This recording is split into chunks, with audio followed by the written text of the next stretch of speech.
All right, so yeah, as I said, today we're gonna try to get through Plato. I think we can do this and even get started on Aristotle.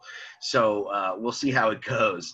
This is where we left off last time. We were talking about imitation. So for Plato, when he's talking about what we think of as art today, when we hear the word art and we think of anything from poetry to music, plays, theater, all this sort of thing, he's going to call that imitative art, right? It's a form of mimesis, so it copies.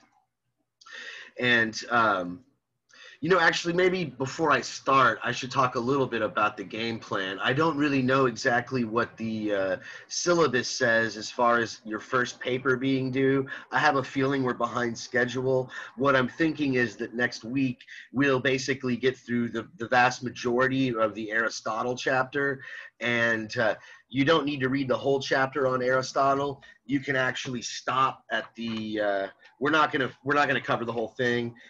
We're not going to cover the last part on his theory of music. If you want to read it for your own interest, go for it. Let me find where that ends. We might not even really do much from the rhetoric at the end there. So, sorry. So you can end on 131. You don't have to read all the way through. If you get to 131, you're good.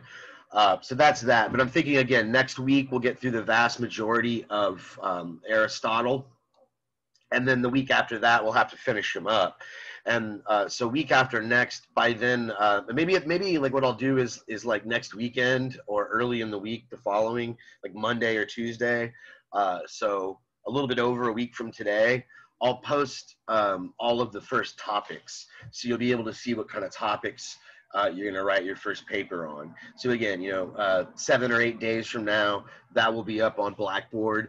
And then once I post the topics, the paper will be due the following weekend, or maybe the next Monday, or a week from the day I post the topics. Put it that way. It'll be about 2 or 3 pages, roughly. It can be a little bit longer, but around 2 or 3 pages, double spaced, 12-point font.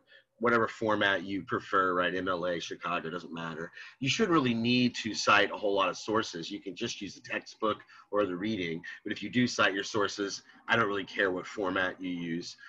Just be consistent, I suppose. So anyway, that's really all the announcements I had for the beginning of class. So I should open the chat box. I don't have it open right now. I'm sharing my screen and I can't see anybody's comments if you have any. So let me open the chat box and I'll let you ask if you have any questions, or you can just open your mic and chime in. Otherwise, I'm just going to go ahead and get started here.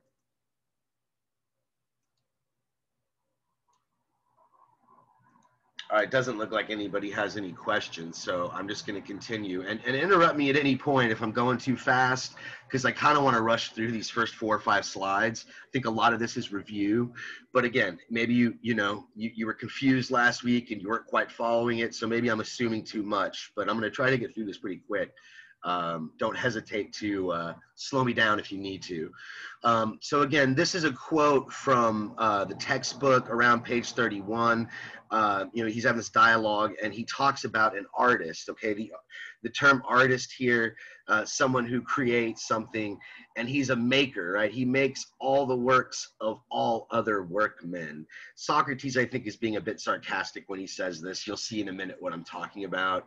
He says there's many ways in which this feat might be accomplished quickly and easily, none quicker than that of turning a mirror round and round. And his interlocutor responds, yes, but that would only be appearances.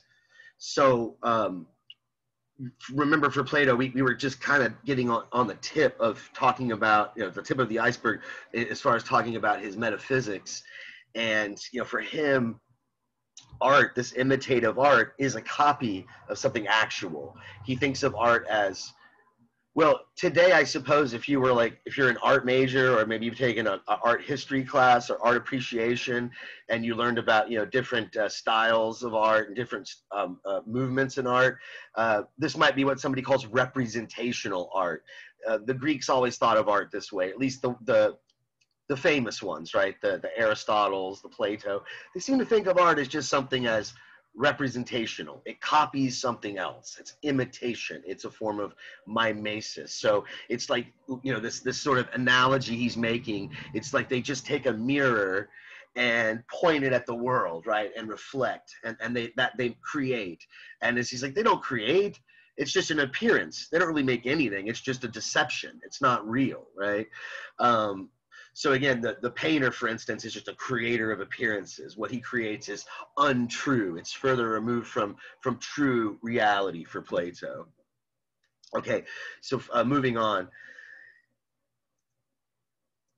If he does not make that which exists, okay, so it's just an appearance, right? It's just an appearance. If he does not make that which exists, he cannot make true existence, but only some semblance of existence, like the shadows in the cave. If you remember back to the allegory of the cave, way back to the beginning, first started on Plato, right? These images are just a semblance of existence. They're not true existence. And if anyone were to say that the work of the maker of the bed or of any other workman has real existence, he could hardly be supposed to be speaking the truth. At least, and I put it in parentheses here, at least that's what so-called philosophers would say, right? What a philosopher is in Plato's eyes.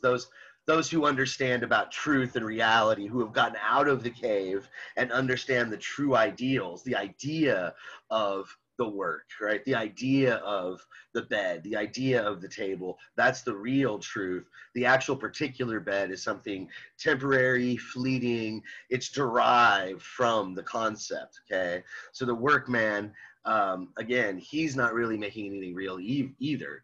And the philosopher knows this. So even the craftsman is a sort of imitator, right? Even the blacksmith who makes a table is sort of imitating this ideal table in the sky, in Plato's heaven, as we call it sometimes in philosophy. So for Plato, there's really these, you know, let's just sort of keep it with the example I have here in the slide. You know, there's three beds, okay? So there's the idea of the bed. I have sort of, you know, the visual I have here of this person sleeping in a bed up in the clouds. You know, the perfect bed, right? It's what every bed, insofar as it's a good bed, strives to be, right? What makes a bed good is that it approximates the ideal. It approximates this idea. And for Plato, and this is the thing that I think a lot of you were having trouble with last time, and really, I don't think you were convinced. I don't blame you. I'm kind of on the same page. For Plato, this idea exists in nature. Like that idea of the bed, just like the idea of a circle. You know, I think perhaps Plato's arguments for these ideas being more real than the actual things, it's a little bit more compelling when you think about mathematical truths and geometrical truths. He uses a lot of these sort of examples. I don't think we get them actually in our reading, but he'll talk about things like circles and squares, and it's like, certainly things are true about circles, right? Circles are 360 degrees, and you know, the ratio between the circumference and the diameter is always pi, and you know, these are just truths. It's just true. These are true things about circles. But has there ever really been an actual physical circle in the real world? You know, technically, no, right? There aren't actual perfect circles in nature. Everything's a little bit off, right? They're never going to be perfectly 360 degrees. If you don't believe me, look this up, or ask your math professor. He'll back me up on this. So for Plato, it's like, if a circle exists, and I believe that circles exist, where does it exist? It doesn't exist in the physical. It's an idea, right? It's a part of nature in a very broad sense. It's part of the cosmos. It's a part of all that is. And it actually, for Plato, is what fully has being. The idea of a circle will always be. It's eternal. Any circle that I might draw on a chalkboard, or a circle that I might scribble on a piece of paper, is eventually going to turn to dust. But the idea of a circle doesn't change. It's constant. So, you know, to get back to the example of the bed, this is what he thinks about the idea, or I'll call it the form, because that's typically what philosophy professors and scholars will call this theory. They'll talk about Plato's theory of forms. So the form of bed, the idea of bed, is what all these particular beds, which would be the second one, right? I have all these beds pictured in the furniture store. Those are based on this ideal. Now, none of those beds are perfect, right? None of those beds are permanent either. They're going to eventually decay, fall apart. They might be really comfortable when you first buy them, but after a while, you're going to wear the mattress out and you're going to have to replace the mattress. But that perfect bed in the sky is just the idea of what a perfect mattress should be, and it doesn't change. And it's, for Plato, made by God, right? Or the gods, or who knows who made it. It's just there, right? It's always has been, always will be. And the carpenter's bed, unfortunately, is not forever. Now, the work of the painter, right, the Van Gogh painting I have here, this is even further removed from that ideal of the Platonic form, right, the perfect bed in the sky. Right, so you've got this ideal perfect bed in Plato's heaven. It's always comfortable. It's not not too firm, not too soft. So it messes your back up. It's just right. Not literally, because it's not a physical thing, but it's the notion of that. And for him, it has to be ideal, and there has to be only one. Okay, if there were two ideals, then it wouldn't be an ideal. Right, then you would have to say, well, I don't know if I want to get into this because it gets pretty metaphysical, and it's more for, like, I don't know, if you're like a philosophy major or a specialist, it gets kind of into some of these problems with forms. He thinks there has to be some sort of terminus, because if I say that, well, there's two ideas of a bed, he says that then it's not ideal, right? The ideal has to be everything else is derived from that, and that's what gives it a standard, some sort of benchmark, some sort of bedrock from which all other things can sort of be derived. Otherwise, if there are two ideas, then you could also maybe compare those ideas the way you compare the idea to the thing, and for him, that this just ends up in a theoretical conundrum. Again, I don't know if I want to, I think I'm starting to confuse most of you, so I better just shut up on this because I don't think it's that important of a point. But just keep in mind, again, that there's not sort of like an ideal waterbed and like an ideal like sleep by numbers bed, and there's not like an ideal, there's got to be just an ideal bed. There's got to be bedness in and of itself that's like the best type of bedness. I don't know. I think that's sort of the main point you should sort of draw from this. All the sort of implications, metaphysical and otherwise, you might sort of just sort of leave those be unless you want to chime in and chat about it. Again, so the bed in the furniture store is derived from the higher form of bed, and it's still going to be removed from what's absolute and what's true for Plato, right? Because it is changing, it is transitory. It's not that it's not real, but it's not as real as the ideal, and it's not as good as the ideal, and it's not as permanent and eternal as the ideal. And then when you get to the painting, right, of the ideal, the person who makes this, he says, doesn't even make anything, right? At least the carpenter makes something. All he does is he imitates what others make. And so for Plato, as he puts it, this is Socrates talking for him, but he says, it's thrice removed from the king, right? From the form, from the ideal, and thrice removed from truth. So these are other reasons why Plato was, very suspicious, I suppose, of imitative art, right? Socrates claims that the artist doesn't even imitate things as they are, but rather as they appear. And this quote here, right, he says, you may look at a bed from different points of view, obliquely or directly, or from any other point of view. And the bed will appear different, but there is no difference in reality. And the same is true of all things. So this is another reason why Plato, I think we talked about this a little bit last time, he was very suspicious, not just of art, but of any sort of knowledge that we claim to get through our senses. Plato, you might call him a rationalist in that sense. Reason, rationality, that's what guides us towards truth.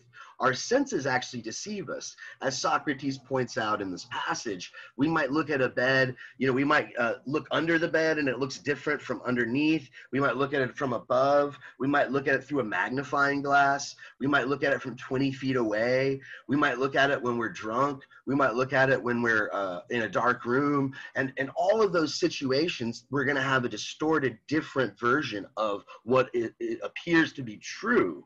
But for Plato, and as Socrates points out here, it's the same bed. And so even the physical bed is sort of a delusion in a certain sense. All appearances are just that, they're appearances. But there's some truth behind it, right? Bedness, right? The quality of bedness, and that doesn't change. So moving on. And so the person who imitates, right, those that are artists like a Van Gogh who paints a picture of a bed, or an actor in CSI who pretends to be a criminal investigator, some crime scene investigator, they're a long way off from truth, as he puts it. They can do all they can do all things because they touch on only a small part of them, and that part only an image. So it looks like in these shows, like, oh wow, look at that actor, he played a criminal investigator, and then I saw him in that Avengers movie, and then I saw, and it's like, no, but he's not really doing all that stuff. He's not really a criminal investigator. He's not really one of the Avengers. He's not really a artist or whatever he plays, the role that he plays. But if he's good at this, he can, as Socrates puts it, he may deceive children or simple persons. And when he shows them his picture, shows them this picture of a carpenter from a distance, they will fancy they're looking at a real carpenter. And so whenever someone informs us, continuing with this quote, that he's found a man who knows all the arts and all things that anybody knows, and every single thing with a higher degree of accuracy than any other man, I think we can only imagine him to be a simple creature who is likely to have been deceived by some wizard or actor he met, and whom he thought all-knowing, because he himself was unable to analyze the nature of knowledge and ignorance and imitation. So maybe people fall for this sometimes, I think, right? They'll watch like their favorite celebrity, and maybe like they'll watch I had a girlfriend once that used to watch Grey's Anatomy, and she thought she knew all this stuff about medicine, and she probably did. She like knew about like medical terms because she watched that show. But if you think about, let's back up to that last slide. I never watched CSI. I didn't really watch like these TV dramas. So I mean, if you like it, I don't want to dish you, but I can imagine that someone who's a crime scene investigator watching this show probably gets really annoyed because the show makes it seem so exciting, and really it's probably a lot more dull, and there's probably a lot more to it and something like this. But there might be some people who fall for this. I don't know. To me, I guess they'd be really simple-minded. I don't know, though. I think there's something to this in a certain sense. I don't want to pick on, the only celebrity that just popped into my mind is Gwyneth Paltrow. And apparently, I hate to diss her. I don't know much about like what she's doing, but apparently she has a whole brand of products, like health and wellness products. And a lot of them are real hippy dippy and new agey and stuff like that. And maybe she knows what she's talking about. I don't know. Maybe she does. I haven't looked into it. But I think a lot of people might just follow her because she's a celebrity they like, and she's charismatic, and that maybe they think she's attractive, so she must be healthy, so she must know she must know about medicine or holistic stuff, and so they pay like thousands of dollars to go to these seminars and conferences because of her celebrity. So I don't know, maybe that's how I'm trying to make this relevant for today. I don't think most of us fall for this, but maybe some of us do.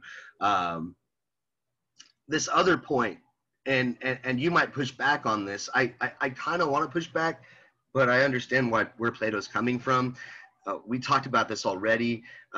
He seems to think that you can't be a master of more than one sort of techne. So whatever your craft is, you have to focus on that, and otherwise you're not going to be that good at it. There's no jack of all trades. So if somebody says they met somebody who's a mechanic and a doctor and a lawyer and a politician and all these great things and has all the answers to all the questions, we're like, this guy's either a con artist or, a wizard of some sort, and he's not to be trusted, right? He's an imitator. He's not close to truth. Goop, good old Goop. Don't Google it. I don't know what that's all about in the chat box, but I'll just ignore it for now. So this point he makes, I'll pause here for a second after I read this to see what you think. I think this is also a questionable assertion on his part, but this might be just because of the times we're living in compared to the times he was living in. So it just might be a matter of cultural differences. But he says, after all, they may be in the rights, and poets do really know the things about which they seem to many people to speak so well. Question mark, right? So maybe these poets are experts on the things that they imitate. But he says, and here's his argument against that. He says, obviously that couldn't be the case. If these poets, think about an actor playing the part.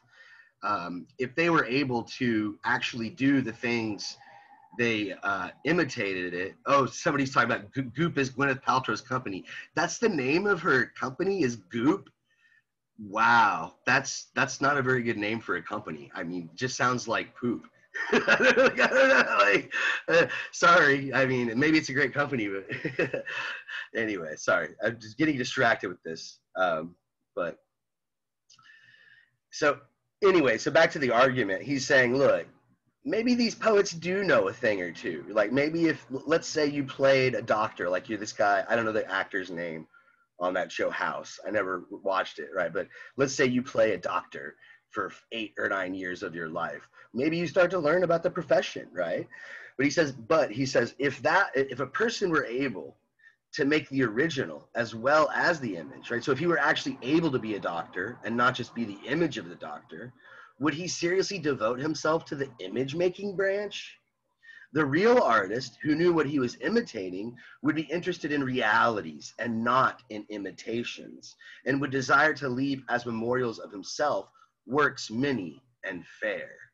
Okay, so what do you think here? He's basically saying that if these poets, if they actually did know how to do the things they imitated, for instance, if the actor who plays House could actually be a doctor, then he would be a doctor. He wouldn't be an actor playing a doctor. His name is Hugh Laurie. Thank you for helping me with that one. What do you think? Is that true? Do you think so? If you could choose between either being an actor who played who played on a TV show, I don't know how many seasons that show ran, but it was a pretty popular show. So it ran for 4 or 5 seasons at least. Is it still on the air? I don't know. But the guy probably made pretty good money doing it. So let's say you could either be Hugh Laurie or, like him and have a show like that where you're the main character, you're the star for 4 seasons, or you could actually be a doctor. Like which would you rather be? Would you rather be the actor or the doctor? I have a question. Of course. So to answer that, wouldn't you need to define what the essence of a doctor is? And then that would just be regressive, because I don't know, what can you reduce being a doctor to? Well, let's just try to keep it simple, right? Let's just say you get it. So you could be a surgeon, right? You could be like a heart surgeon or a brain surgeon or whatever, or you take your pick, right? Some sort of physician, okay? So something like really tangible. I mean, it's a good point you raised, because like we were just talking about Platonic forms and the essence of things, and so what is it to be a true doctor? But let's just try to keep it simple, right? Would you rather have a job working at a hospital helping patients to live as a career, or would you rather be a Hollywood celebrity who gets movie parts, TV parts? Which of the 2 careers would you prefer if you had to pick? I think it's mostly down to personal preference. Yeah, it probably is. But do you think that he's acting like it wouldn't be? Nobody would want to be the celebrity. Most people would want to be the actual thing. How about this? I'm making it too difficult. Let's make it even. Would you rather be a plumber or somebody who plays the plumber in like a sitcom on TV? Or would you rather be a homeless person or somebody who plays a homeless person in a TV show? Yeah, I mean, like that's what he's basically saying. He's like, why would you imitate if you could be the actual thing? And I'm like, well, that might apply to his time and place, because actors and actresses, I think we talked about this last class, they were very low on in social status. So if you were somebody who worked in the theater and you played parts in a play, you were very low on the social pecking order. Whereas now we have, you know, everybody loves celebrities and they're famous and rich and, you know, everybody looks up to them. Not everybody. I'm not saying you guys. Y'all are much more sophisticated, I'm sure, but you know what I'm saying? So I mean, we live in a different culture. So maybe his point might have been relevant back then, where it's not today. He's just I have a comment actually. sure. So there's this actor Ken Jeong, and he's a doctor, but he also plays a doctor on a lot of comedy shows and movies and stuff like that. So he's both. Well, there you go. There's a counterexample. I mean, he's like, nobody would imitate it if they could do the thing. He's like, well, maybe they want to do both. Maybe they like to act and they like to be a doctor, right? So yeah, good example. Right. So yeah, I'm not too impressed with this argument of his. I think it's pretty flimsy. But anyway, let's move on. Unless anybody else has anything else to say. This I could probably skip this slide because we sort of touched on this already. With my comments on Goop, I guess is the name of the company, the Gwyneth Paltrow company. You know, he's using Homer as an example. He's like, well, what did Homer know? He made great poems, but that's all he's known for. Did he offer a way to live? Is there a philosophy called Homerism that people follow, a way of life? You know, what about his followers? You know, his followers were just people who were good at reciting his poetry. And again, I think that this is also just something we sort of already talked about to try to make it relevant today. If anybody else wants to say anything about that, I'm all ears. Otherwise, I'm prepared to go ahead and move on to the next sort of section here. So this is another thing you might find difficult to go along with. I think that this argument makes a lot of sense in certain contexts, and so I'll try to make it a strong case for it as I can, but I guess you could probably find some holes in it as well. So he says, look, there are basically three arts, and the word art here, I'm assuming is techne. I'll type that again. You should learn that by now. We're going to use that term a lot. Even when we get to later in the semester, when we get to John Dewey and Heidegger, they use the term techne. You know, it's a Greek term, sure. So you would assume that it would only be relevant to, you know, Plato and Aristotle, but it's you know, it's part of art history, right? So art is often seen, or at least it seems to be seen by these guys, you know, by Plato and we'll see Aristotle as well. Art is a sort of a techne. It's a craft.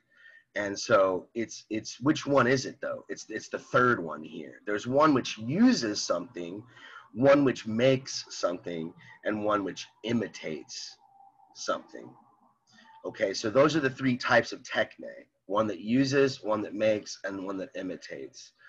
The excellence or truth of every structure, animate or inanimate, and of every action of man is relative to the use for which nature or the artist has intended them. The user of the greatest experience of them, the user has the greatest experience of them and must indicate to the maker the good or bad qualities which develop in use. Okay, so you can maybe think about this in terms of if you're let's say you're riding horses, right? And you need somebody to make a saddle for you. I don't know much about horse riding, but this is like the best example I could come up with, right? So the person who makes the saddle doesn't know what's good about the saddle as much as the person who uses the saddle. This is what he's going to say. And that's not very intuitive. I think most people say, well, wait a minute. Like if I'm like a blacksmith, or if I work with leather and I make these sort of things, I think I would know what's better about how to make the saddle. But remember, for Plato, what makes a saddle a good saddle is that it's as close to the perfect saddle, it's as close to that form, that ideal, as it can possibly be. Every physical thing for him is going to be non-perfect. It's going to have some flaws. But if it's going to be good, it's going to resemble that ideal. And for him, the person who uses it, the person who rides the horse, who sits on the saddle, he knows what makes it good. He's closer to knowing. He's closer to that knowledge of the ideal than the maker. He has to tell the maker, hey, that last saddle you made was not that comfortable. It was too wide. That first one was too narrow, and I told you to make it too wide. I should have been more specific. I should have given you measurement, because now you made it too wide, right? And so, like, it's, you know, it's making me like really uncomfortable, right? And maybe curve it in the middle or something, right? And so as the user of the saddle sort of, you know, gives the maker of it instructions, but the person who makes a painting of a saddle, he's painting a picture of someone on a horse and he's painting a saddle, he knows nothing of the use of it. He's never been on the darn thing, and he doesn't know how to make it. He couldn't make it. That this is his argument, right? I mean, it's theoretically possible that one person could be all three, right? But what Plato's saying, he's living in a time period when things were very specialized, and he thought that was proper, right? There's no way you could be a really, really excellent master horse rider, an excellent master horse saddle maker, and a master painter of horses. So you got to pick one. Otherwise, you're not going to be really that great at any. You know, that's questionable, I think, you know.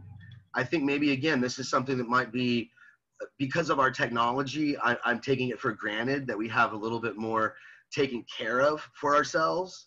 We don't need as much, you know, specialization. We have specialization of science, sure, but we don't really have a specialization where you got, like, you know, somebody has to devote their whole life to metalworking. I guess we still do. We still have the trades. Don't get me wrong. I don't want to, like, oversimplify it, but I think maybe that his argument here also might be more relevant back then than it is today.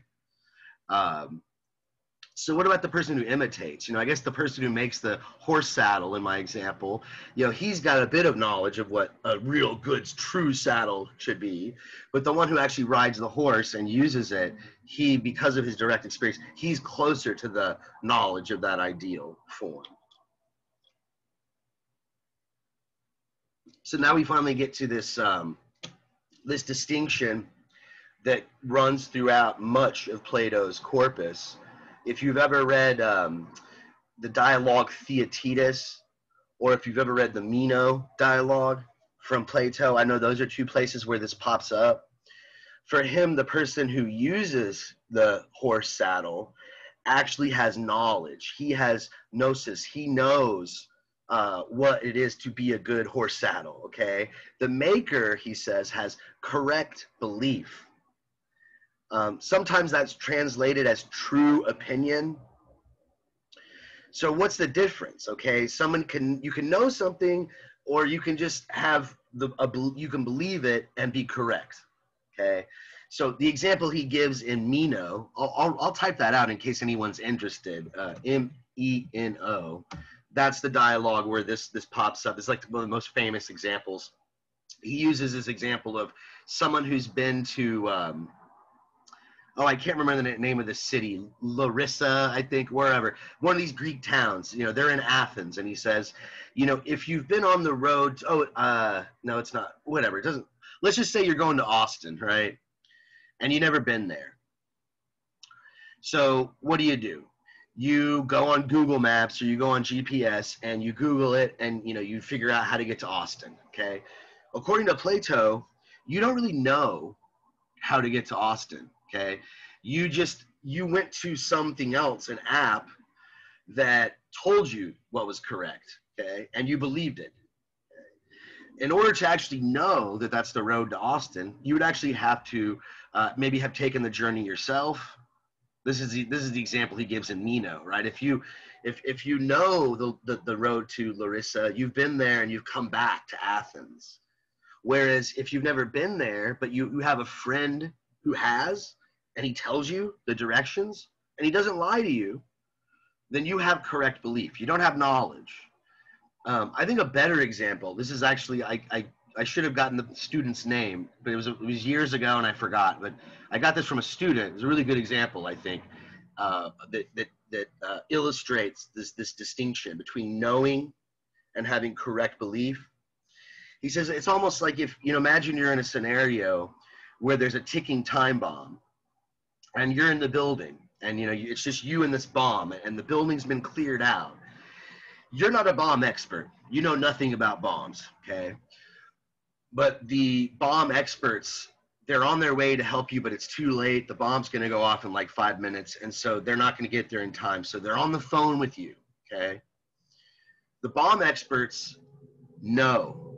They have knowledge of what needs to be done in order to defuse the bomb, right, to make it stop ticking. You don't, okay? So you're on the phone with this person, and so the person's like, okay, he asked you these questions. What does the bomb look like? Does it have red cables? Does it have a green cable? Does it have and then you're like, oh, yes, no. You answer, and you're honest to him. You don't lie. And he guides you. Okay, well, take the green cable and cut that first. Okay, now after that, do this. And so you follow his instructions, or her, whatever, and you're able to defuse the bomb, okay? At that point, do you have knowledge? Are you now a bomb expert? No, you don't have knowledge, but what you had was correct belief, okay? So for Plato, he's going to say the person who makes the horse saddle, if they're told by the user of the saddle what's wrong with it, what needs to be done to fix it, how to design it better, they have correct belief. They're guided by correct belief, but they don't have knowledge because they actually don't have that direct knowledge that the user has. So he says the instrument is the same, but about the excellence or badness of it, the maker will only attain a correct belief, and this he will gain from him who knows, whereas the user will have knowledge. But what about the imitator, right? We still haven't really got to the imitator yet. So if the user has the knowledge and the maker of the saddle has correct belief, what about the person who paints the picture of the saddle?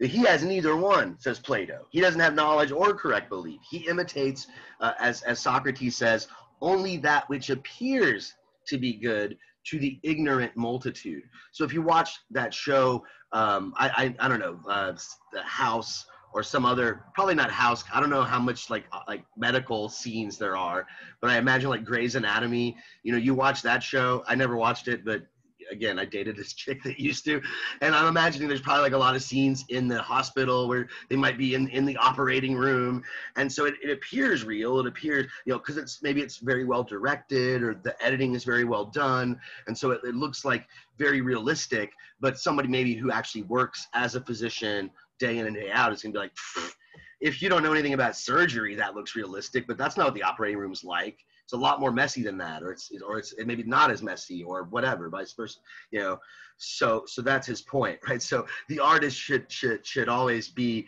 questioned for their deceptive abilities, right? Their capacities, because they can make you think they know something when they don't really, right? They have that appearance of knowledge without actual knowledge. And for Plato, that's the worst thing we could have in our perfect society, people like this, right? So he doesn't have much trust in the artist.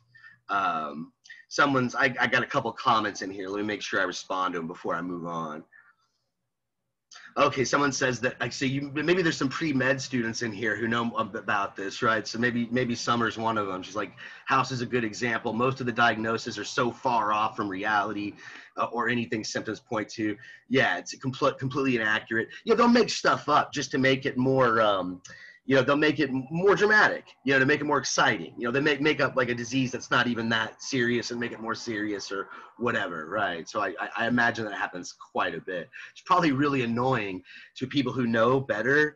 And I know that's true for me. When I watch a movie, that even if it's a good movie, if it's about something that I know about and it's very inaccurately portrayed, it somehow deters from the enjoyment of that. Maybe that's a good relevant point for this class, right? For aesthetics, it seems like it's just bad art, it's just, it doesn't have to be absolutely accurate, but if it's so crazy, it's just sort of it's cartoonish, I guess, for lack of a better word. Okay, so now he starts to talk about how does imitation affect our souls. Okay, this is interesting stuff that we're gonna have to towards the end of class, when we start to wrap up Plato, we're going to see at the very end of the chapter, he talks a lot about the soul and its journey towards the beautiful and all this stuff. So, but how does imitative art affect our soul? I've got one more comment here though. So before I jump in here, let me look here. Yeah, someone says suspension of, yeah, Summer says a suspension of disbelief only goes so far. Yeah, exactly. I will suspend my disbelief, but it only goes so far. Sorry to keep digressing, but this example that really that jumps into my mind was, I'm sure some of you have seen Game of Thrones, but I mean, Game of Thrones, come on. It's like you got dragons and you know, zombies and stuff. And I'm like, okay, I'll suspend my disbelief. I'll believe in this like fairy tale. But there was this one scene where I think it was like the zombies, or what do they call them? The White Walkers. They could not get into water. They weren't able to go into the water. But then there's a scene, I think in season 9, where they drag a dead dragon out of the water. And I'm like, wait a minute, you know, it's like, that's not like that's not, I don't know if that's suspension of disbelief or just like writing inconsistency. What's that? I think that's just like writing discontinuity. Yeah, like that's a better way of putting it. Yeah, it's like inconsistency, discontinuity, bad, lazy writing. Right. Either way, it totally kind of ruins your experience of enjoying, just sitting back and enjoying it and suspending your disbelief. Okay, so now we're going to talk a bit about how does art affect our soul. And this is where, you know, he gets to how dangerous it is, right? And how we need to be very careful of the effects of art on the soul. He writes, is there not strife and inconsistency in life?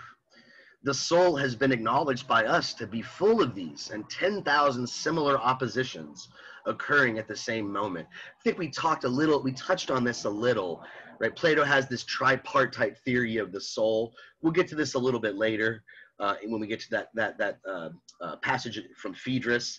But we have the rational part, for him the highest part, this intellectual part of our soul. Then we have the spirited, the rebellious sort of part of the soul that's full of spirit and seeks honor and has pride. And then there's the sort of just, you know, maybe what you might call the reptilian brain, the sort of the greedy, pleasure-seeking, I just want stuff. The acquisitive, I think, is, or maybe appetitive, depends on which translation you get. So there are these sort of 3 parts of the soul, and art is going to affect the soul and the certain parts of the soul in certain ways. So we have to be aware of this. He says, a good man cannot help sorrowing, but will moderate his sorrow, right? So if you this is a pretty austere regimen here. This ties into his asceticism. I don't think I've used that word yet today, so I'll type it in again. But I mentioned it at least once or twice before. Asceticism, Plato seems to advocate for an ascetic approach to life, right? Detached from sensual pleasure. So he says, you know, it's natural that you're going to feel sorrow when you're sad. That's that spirited part of your soul, right? You're going to feel emotion. Okay, you know, but he says the law would say that to be patient under suffering is best, and that we should not give way to impatience. And grief stands in the way of that which at the moment is most required. We should take counsel about what has happened, and when the dice has been thrown, order our affairs in the way which reason deems best. Not like children who have had a fall, keeping hold of the part struck and wasting time and setting up a howl, but always accustoming the soul forthwith to apply a remedy, raising up that which is sickly and fallen, and banishing the cry of sorrow. So this is a very, I mean, I hate to use the word stoic because that word wasn't even invented yet. The Stoics were certainly probably influenced by passages like this and Aristotle, but this is very stoic, austere, right? Of course, your soul is going to be stirred by these emotions, but you have to control it with your rational part. You have to stamp that out. There's a passage from the Republic, which we're not going to look at this semester, but there's a prince, I think, or I don't know, some royal guy he's a general who's coming back from the battlefield, and he's entering into the palace, and there's all these dead bodies lying around, you know, and it's just this awful scene, right? And there's a part of him that wants to look, right? And that's that lower part of the soul. That's that appetitive, that he's just like, oh, that looks so, it's gruesome, but it's interesting, you know? Then there's the honorable part, which pulls him away, which is like, no, don't do it. That, you know, that's shameful. It's shameful to take enjoyment and to be interested in such a grotesque, barbaric scene. But the rational part is just, well, yeah, there's dead bodies, and that's really horrible. It's really horrible, but we need to start cleaning them up and bury them, and we need to move on. The war's over, right? That's the rational part. Calm, right? Yeah, I'm sad. I want to cry. It's horrible, but let's get this over with, right? But, you know, very ascetic, very austere, very stoic, right? And so how does art affect us, right? Does it allow us to maintain this sort of disposition? I don't think that Plato would say so, right? So there's another principle, I guess another aspect of our soul, which inclines us to the recollection of our troubles and to lamentation. We can call this irrational, useless, cowardly, right? So this is the lower part of the soul. The rebellious principle furnishes a great variety of material for imitation. So when we imitate, we tend to imitate things like this, right? What do actors do? They imitate emotions. They imitate mannerisms and things like this that are all a part of not a rational, calm, deductive thought process, right? The rational principle within us is calm and temperate. It's always nearly equable, as he puts it. It's not easy to imitate or appreciate when it is imitated. Only those that are wise and understand the forms, those that are stuck to the physical world and only understand things through the senses, right, they're the ones that are drawn by their emotions and by this rebellious principle within them. So for him, imitative art is not intended to please this rational part of our soul, right? It completely appeals to our emotions, and that's a bad thing for him. Aristotle kind of agrees with him on this. He thinks that art is appealing to our emotions, but he disagrees that it's a bad thing. He actually thinks that it's good, that there's something almost therapeutic about it. But I better hold off on Aristotle because we'll be talking about him later.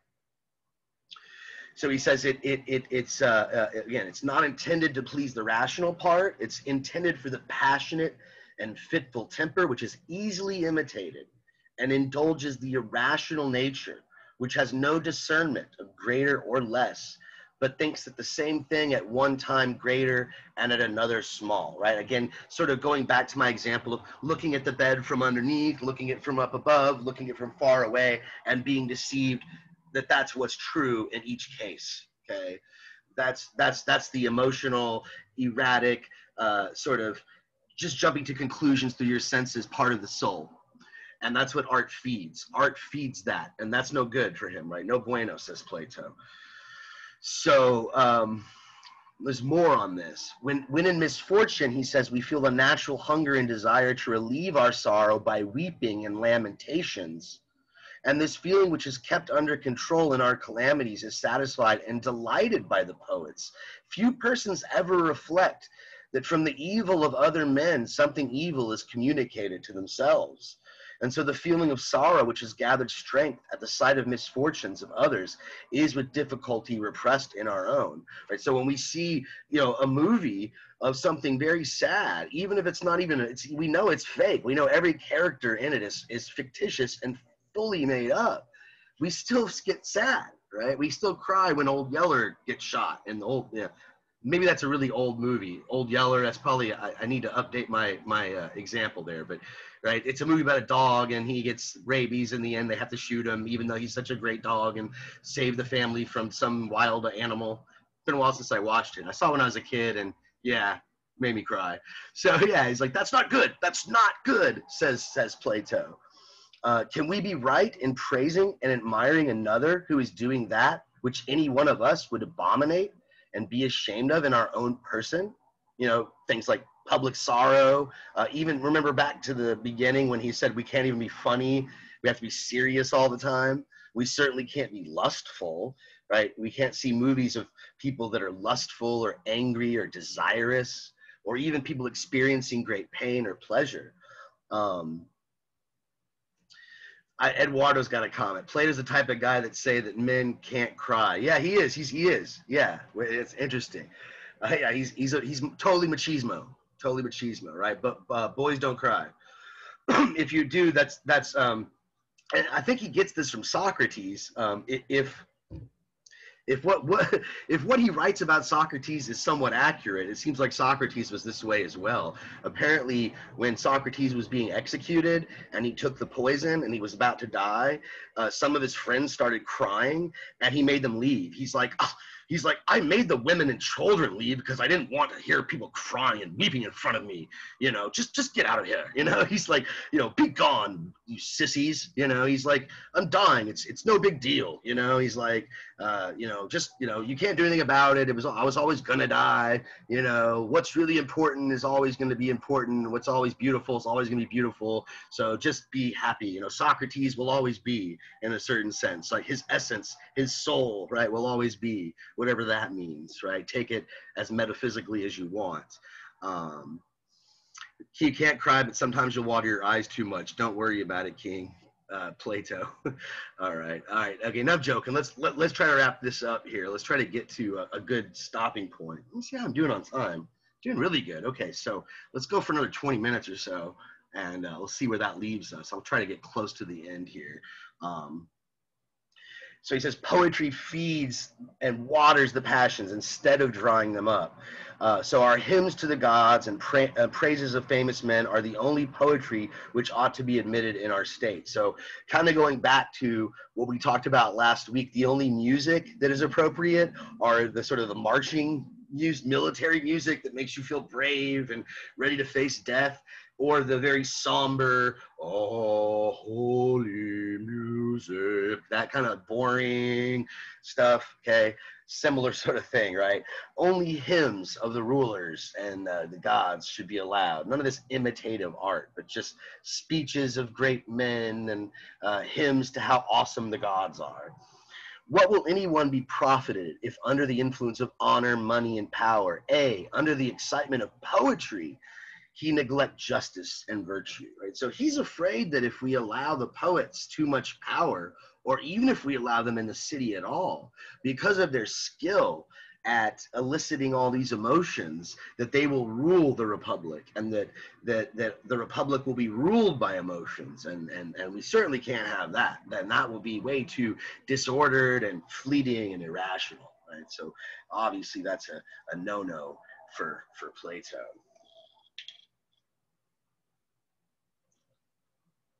Okay, so we're coming back to some more stuff from the late Plato. This is interesting. The chapter on Plato started with a section from the Statesman, and this is from the Sophist, which is another one of his last final dialogues. So it's really obscure stuff. Okay, you don't typically study the Sophist as an undergraduate, but it's a very short snippet.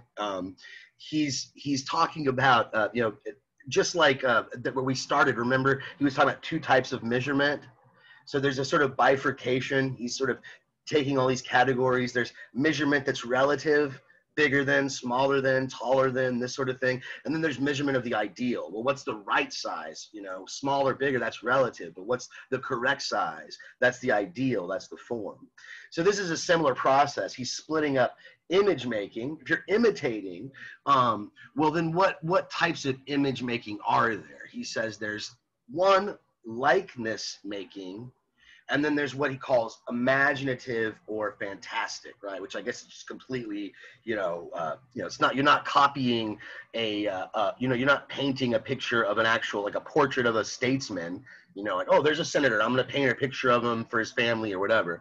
But you're doing like a unicorn or something like that, or making up something completely fictitious. And then there's also two types of creating, two types of poesis, like bringing forth something. There's the human creation, which we've really been talking about more than anything. And then he says that there's a divine creation, which obviously we're not going to talk much about in this class. It's a class on art, not on cosmology or anything like that. But if you're interested, I guess you could read his Timaeus. I'll type that in here. Timaeus. Oh, geez, I don't even think I can spell it. Geez, that's definitely not how you spell it. So sorry. Spell check that. But the Timaeus is a dialogue from Plato where he talks about how the most likely way the universe was created. He says, I don't know, but using reason, we can deduce that probably this mind, God, this perfect mind, ordered it the way it is because it's good that way. This God had knowledge of the ideal, and he created all these other things. Okay? So every power which causes things to exist that didn't previously exist is defined as creative. Things which are said to be made by nature are the work of divine art, right? God creating all that is, and the things which are made by man are the work of human art. Pretty simple so far. Right? So where's he going with this? Okay, I've got a little chart here. I don't know if we should spend too much time on this because I think it's a pretty simple point. I think most of you probably are getting it. So again, there are these two bifurcations. You can make the things, the actual things, or you can make the likeness of the things. Okay, human art, can make an actual thing like a building, a chair, or a bed, or a drawing of it, a painting of it, a sculpture of it, a photograph now. Divine art, again, makes the things in nature, right? But also, this is interesting, there are things that are derived from that. There's a similar sort of parallel that, the gods are responsible, he thinks. Many of the Greeks believe this. The gods are responsible for images in our dreams, right? When we're visited by images in our dreams. And also, let's say the gods created the tree, and the gods created the river or the lake. That's probably a better example. So the gods created the tree and the lake, and the tree is reflected in the lake. So that reflection of the tree in the lake is an image, right, of something. So he thinks that reflections, shadows, reflections in the physical world are somehow divine, in this sort of twice removed sense. Okay, so again, where's he going with this?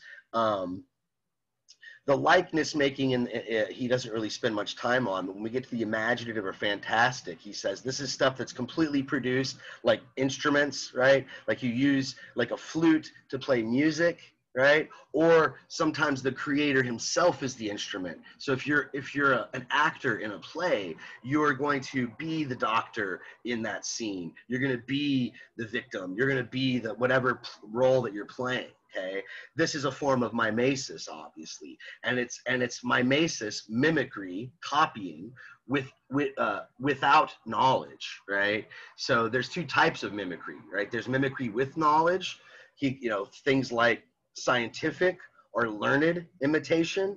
So, like for instance, if you're a scientist who maybe you're not that, you just know how to perform a scientific experiment, you know how to take the measurements, and you're able to sort of mimic truth because you produce true results. But let's say you don't really have a theoretical grasp of what you're doing. All you know is that I look under the microscope, I look at these cells, and I write down what I see. And that's all I'm doing, okay? And then I give it to the other guy who's the big scientist with the PhD, and he interprets the data, right? So in a way, you're doing what a true scientist would do, but you don't really have the knowledge, right? You're sort of going through the movements, okay? But then there's mimicry with opinion, okay? And this is just the imitation of appearance. And this is what Plato obviously thinks nothing but derogatory things about, and doesn't seem to have a place for any of it in his Republic, again. All right, these next few slides are kind of random, but there's some pretty good points in each one of them. I'm going to try to get through like the next 3 or 4, and then we'll pause for a minute. We'll take our break. We'll see, we'll kind of get a consensus. I'm thinking 15 minutes as usual, 15 to 17 minutes. But bear with me here, right? We've got like 3 or 4 more slides to go, and then we'll be at a good stopping point. So as I said earlier, Plato's a ascetic in a sense, and pleasure is seen in a pretty negative light. it's unavoidable. I think he's a bit reasonable. Like we have to have, especially in his later work, if you read dialogues like Philebus, he seems to be a little bit more like, okay, like you can't be completely ascetic, but you try to be as ascetic as possible. That's the best life. Detach yourself as much as you can from pleasure. So any pleasure we derive from art for Plato should be incidental. It's not essential to making it a good work of art.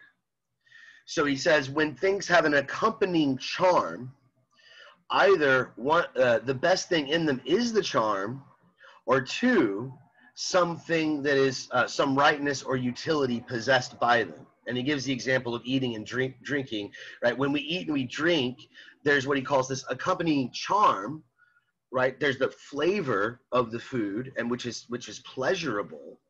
But for him, what makes a food good or bad is not the flavor, it's the healthfulness, as he puts it. That's the true rightness. That's what makes it a good. So how does this apply to arts? We'll get to this in a moment. He gives another example of learning, right? Sometimes when you learn things, it's fun. You might, maybe during this class, hopefully you've had this experience. But that was interesting. That's a cool point. I never thought of it that way. So there's that pleasant experience. But that's not essential to learning. What's essential to learning is that you understood something new and you've added to your knowledge. So that's what's essential about learning. I could have said it in a way that wasn't as entertaining, that wasn't as fun, but if you learned it, that's what's important for Plato. The accompanying charm is, again, it's incidental, it's secondary. So the good, the right, and profitable, and the noble, these are qualities which gives the truth to it. If imitative arts are accompanied by pleasure, they are said to have a charm. But, he says, equal proportions, whether of quality or quantity, and not pleasure, speaking generally, would give them truth or rightness. So there's something about, what makes something really beautiful is the right proportions, the right measure, to bring it back to measure again, right? Very beginning of our exploration of Plato. So pleasure exists solely for the sake of this accompanying charm. It's incidental to the main purpose of the artwork.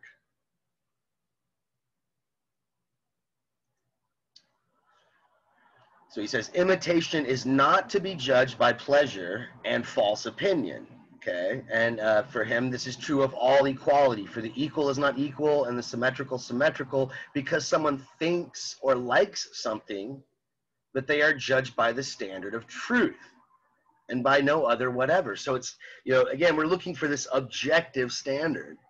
And what makes you feel happy and what makes you feel pleased, what pleases you aesthetically, you could argue that is subjective.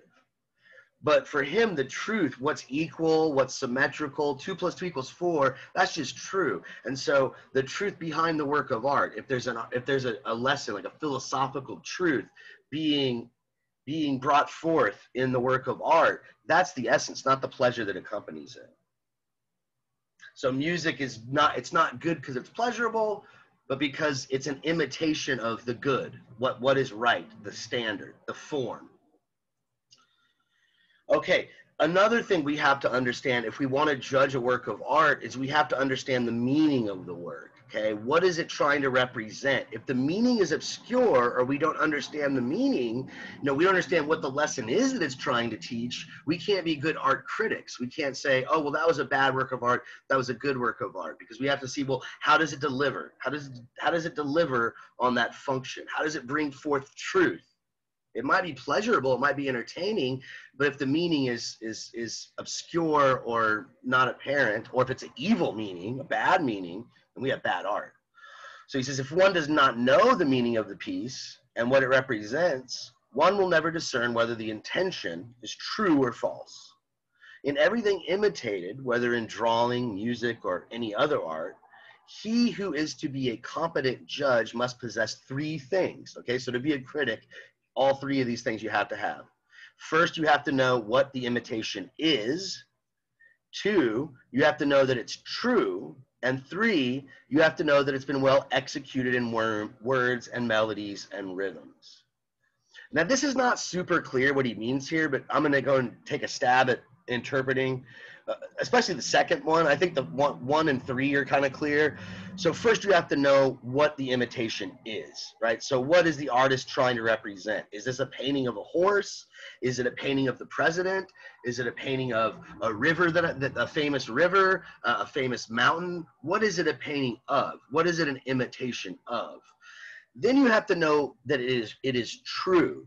Now, that could be interpreted a couple ways. Does he mean that it's a good representation, like it actually does look like the river, it actually does look like the mountain that it's a representation of? Or does he mean that it's providing us with a good story, that it gives us a good moral philosophical truth? Maybe he means both. You know, that you could probably even interpret it that way. And the third one, I think this is why maybe 2 should probably be interpreted in the sense of is it leading you towards goodness? Is it leading you towards something noble? Because 3 seems to sort of be more like, is it accurate, right? Was it well executed? Of course, you could say, well, was he just a good artist, right? Did the singer sing well? Did the musician miss a note? Did he miss a key? Right? But these are our guides for Plato when we're trying to determine whether or not a work of art is good or bad. And we don't have these in our grasp. We can't be a good judge. We can't be a good critic. I have this movie poster here for David Lynch's Mulholland Drive. He's one of my favorite directors. But these movies, his last few films are completely, impossible to understand, right? There's a lot of symbolism. The plot lines, if there are any, are very disjointed. And so there's all these different interpretations of these movies. I think that for me, that's great. I love art like that. I know some people think it's freaking annoying and just weird for the sake of being weird. But I think it's great art. I think it's very well done. I think he's a brilliant artist, honestly, right? But if you don't like him, I get it. But my point is, Plato would hate this stuff, right? He would hate this sort of modern art, I think. If there's a meaning behind the film, why does David Lynch obscure it in so much symbolism? Why doesn't he just come out and say it? Why doesn't he just rationally explain it, like in some rational dialogue? Why does he have to give you all these jarring images and confusing sounds and all this stuff? It just, to me, it's a total visceral experience, but that's bad for Plato, right? It affects your emotions. But I mean, for me, that's the point of art, Anyway, let's move on here. I think, we'll end on this slide, right? He says that to understand art also, we have to understand opposites, right? So to understand the serious, we have to understand what's laughable. We can't carry out both in action if one is to have any degree of virtue. So this passage confuses me. This is from the Laws, so maybe that's why I'm confused. The Laws is his last book. He never finished it. And the general consensus is that the Laws is a more practical approach to governing, and the Republic, which we've been really focusing more than anything, is the more idealistic approach. Like the Republic is how we would love everything to be, and the Laws is kind of like how things are probably going to work the best in actuality. So maybe, I'm confused here because I remember from Republic, he seemed to say that the guardians should not be shown people acting like fools. They shouldn't be shown people acting, they should only be shown serious and brave things, right? So they imitate those qualities. But here he seems to be loosening that up a bit, or maybe he's not talking just about the guardians, but he says, in order to understand serious things, you also have to understand laughable things, but you don't want to do the laughable things. So maybe we'll let people watch fools and do stupid stuff, but they can't do it themselves, right? So we have to have slaves or hired strangers that can do comedy, but no one noble, right? Because then they might imitate it as well. Okay. So this seems to be a loosening a bit of the restrictions from the Republic. Full disclosure, I've never read the Laws, so I've always wanted to, but it's on my list. I'll get to it eventually, right? But I've read almost everything else by Plato. I've only read passages from this, but I'm guessing that this is, again, him, it's sort of a compromise position. But anyways, what's the next slide, right? This is the section from Ion that's so famous, right, about artistic inspiration. And I think this would be a really great place to start when we come back from our break. So let me stop sharing the screen. It's 1:15 right now. Why don't we take a 15 minutes or so, maybe a little bit longer than 15 minutes. So we'll start back about 1:30 and we'll go for another 30 or 40 minutes. And, maybe leave at 2:15, 2:30, around there. We'll see how long it takes us to get through Plato. And I want to at least get through the first 2 or 3 slides of Aristotle. I feel like we need to get at least a little bit of a head start. So if anybody has any quick questions or comments, go and throw them out at me. I'll stick around. But if you want to go take a break, you're free. Again, we'll start in about 15 minutes. I kind of have a quick question-ish. Sure. So like you said a little bit when we were talking about Plato being Stoic, you said that you didn't want to use that word because like it hadn't really been used before in that time period. Right. But doesn't like the essence of being Stoic still kind of exist? Like feelings still exist even if they don't have a word for them yet. Right, of course. I'm not sure what the Greek word would have been, because the Greek word, the word stoic comes from stoa, where the place that philosophy originated, right? But I'm sure there was some word for this, right? Like detachment, asceticism. I don't know. It's a good question. But yeah, certainly the notion existed. Just no one had that term for it. So good point. Somebody's asking about where they can find the lectures on YouTube. I post them on Blackboard. So there's a folder that says YouTube lectures. But if you just look up Travis Ross on YouTube and you could subscribe, I think that's the easiest way. I always could use extra subscribers, so it doesn't hurt. But anyways, I want to take a break. Otherwise, I'm not going to get any 15 minutes. So I'm going to pause the recording right now, and we'll start up again in about 30 minutes, 32 minutes after. Okay, so as I said, we're going to pick up right here on this slide from the quotes are from Ion is the name of the dialogue of Plato. And these are his sort of remarks on artistic inspiration. Where does art come from? Right, this gets pretty metaphysical. So I think you could actually interpret it in a less metaphysical way. And so some of what we draw from this might actually be pretty relevant, despite the fact that, you're like, oh, wait a minute, how does he know this stuff? If you sort of, make it a little bit more secular, you'll see what I'm talking about in a minute. He's talking to this artist, or I don't know, you'd even call him. He is a Homeric bard. So he sings and recites Homeric poetry, and he talks about it, interprets it. So he's a lover of the Homeric tradition. And he asks Socrates this question. He says, why do I lose attention and go to sleep and have absolutely no ideas of the least value when anyone speaks of any other poet? But when Homer is mentioned, I wake up at once and am all attention and have plenty to say. Right, so he's really into Homer, not Homer Simpson, obviously, Homer, the epic poet.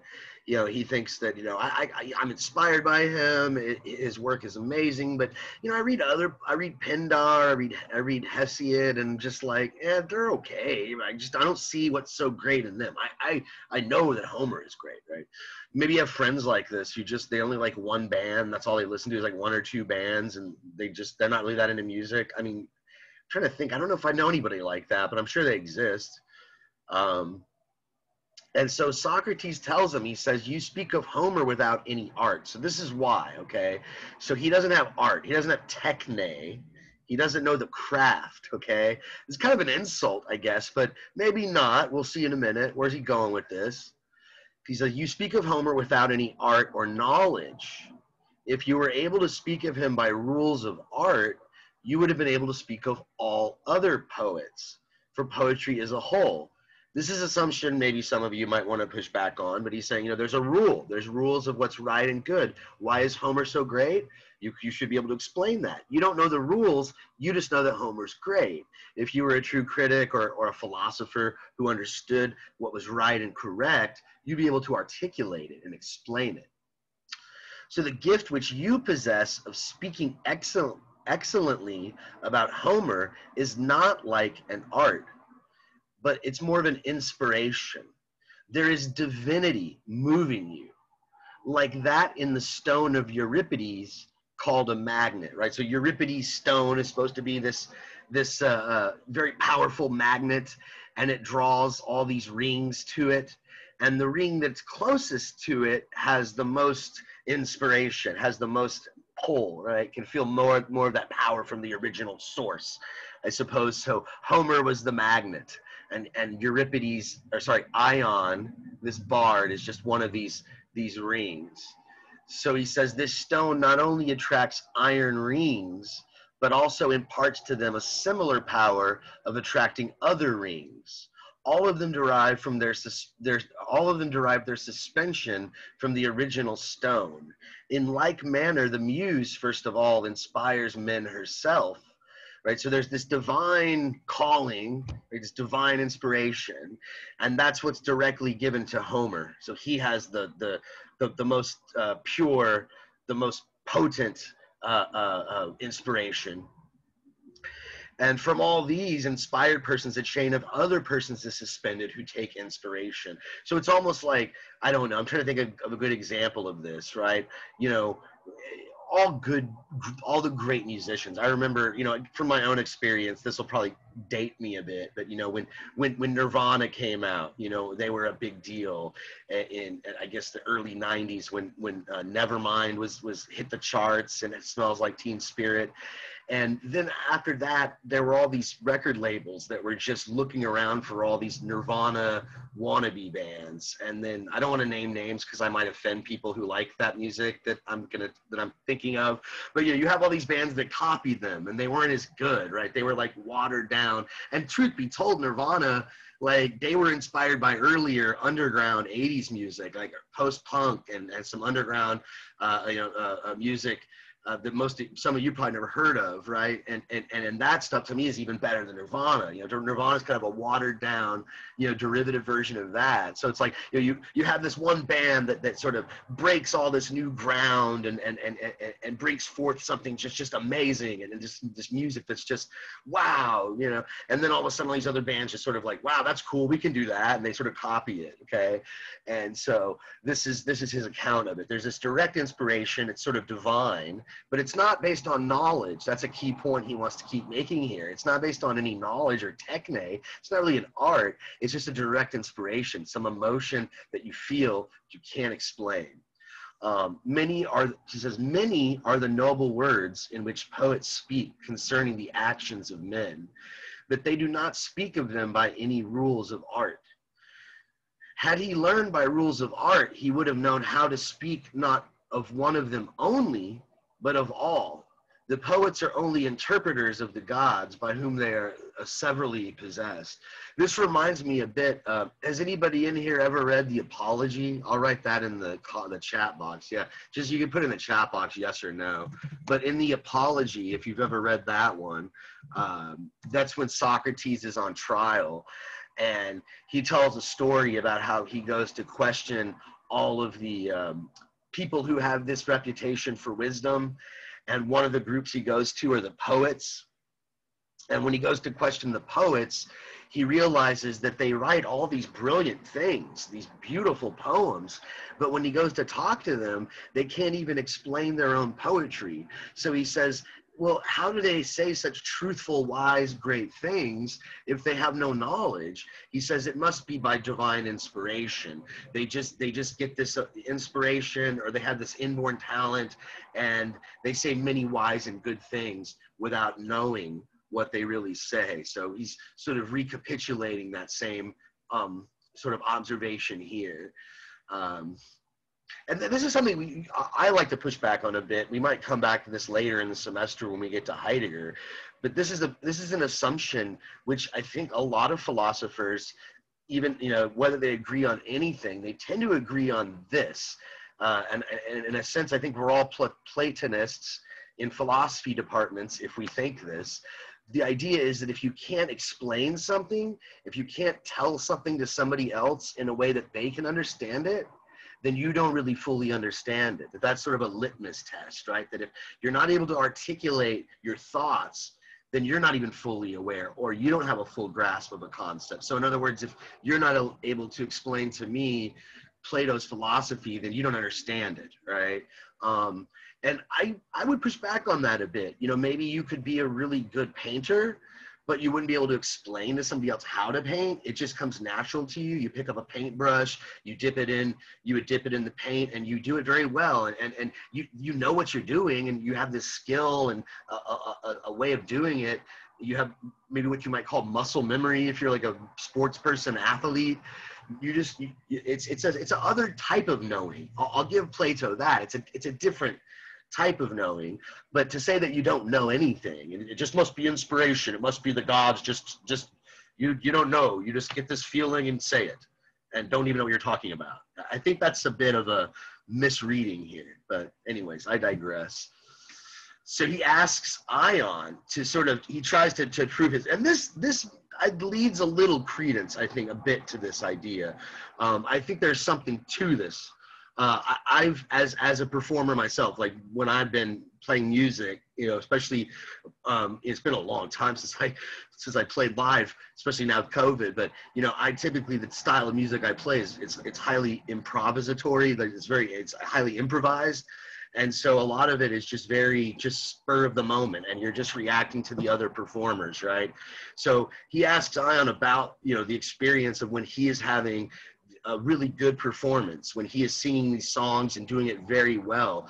And this gets to sort of the psychology, I suppose, of the performer. He says, if he asks Ion, when you produce the greatest effect on the audience, are you in your right mind? Are you not carried outside of yourself? And does not your soul in an ecstasy seem among the persons or places of which you are speaking, right? So when you're talking about Homer and all these brave battles, and you're doing it with such emotion and such force, and the audience is really moved by it, you're not even there. You're in the battle with Achilles, right? You're in the tent with King Priam, you know, doing strategies. Right? You're there. You're away. You're not yourself, right? You're in this ecstatic state. Right, that's how he says it, right? Aren't you carried outside of yourself? Does not your soul in an ecstasy seem among the persons or places which you're speaking? Are you not aware that you produce similar effects in the spectators, right? They lose themselves, they get carried away, they're drawn to these scenes. And so he claims that the spectator is sort of the last of the rings, right? To go back to that previous slide, right? So the spectator, they're able to feel that divine inspiration. They get the sort of after effect, okay?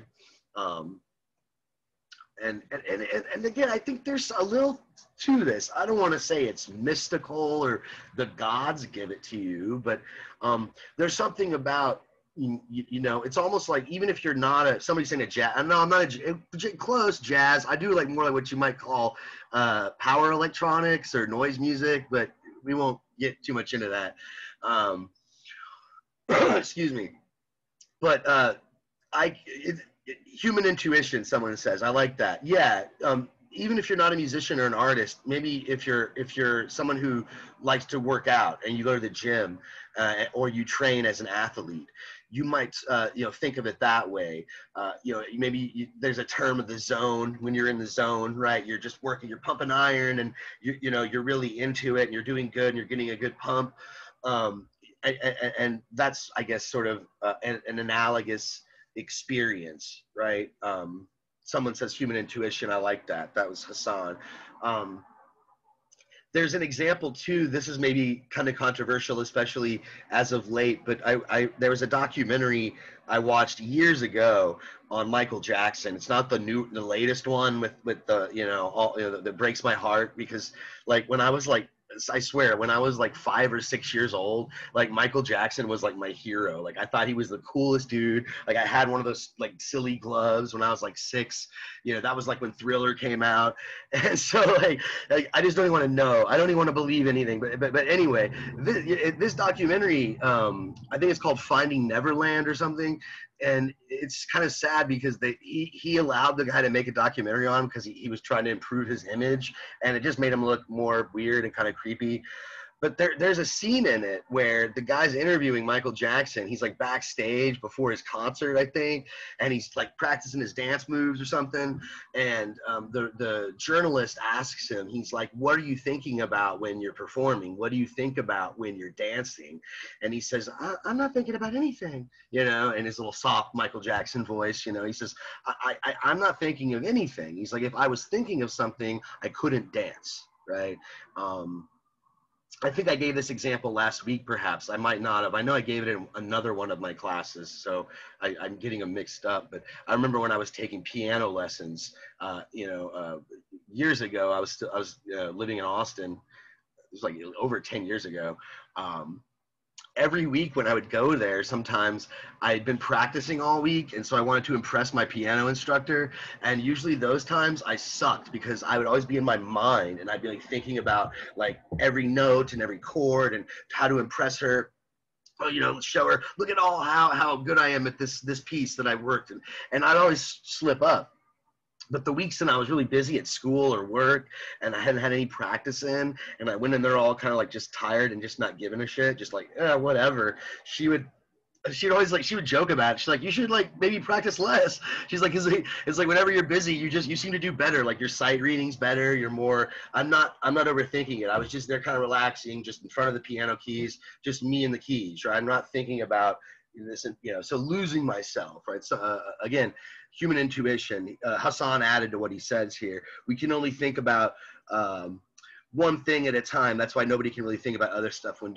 That's why I'm totally against multitasking. It's one of my pet peeves when I'm teaching and I see all these people and they're on their computer and and it's like, you know, you think that you can do all this stuff at once, but you're doing it all half-ass. Like you're learning it all half-ass or quarter-ass or like 1/8 ass. It's you know, you need to focus, must focus, right? So I'm with you, Hassan. But again, back to his main point, he wants to insist that all poetry, all creation is not composed by art or knowledge, but by some sort of divine inspiration and by possession.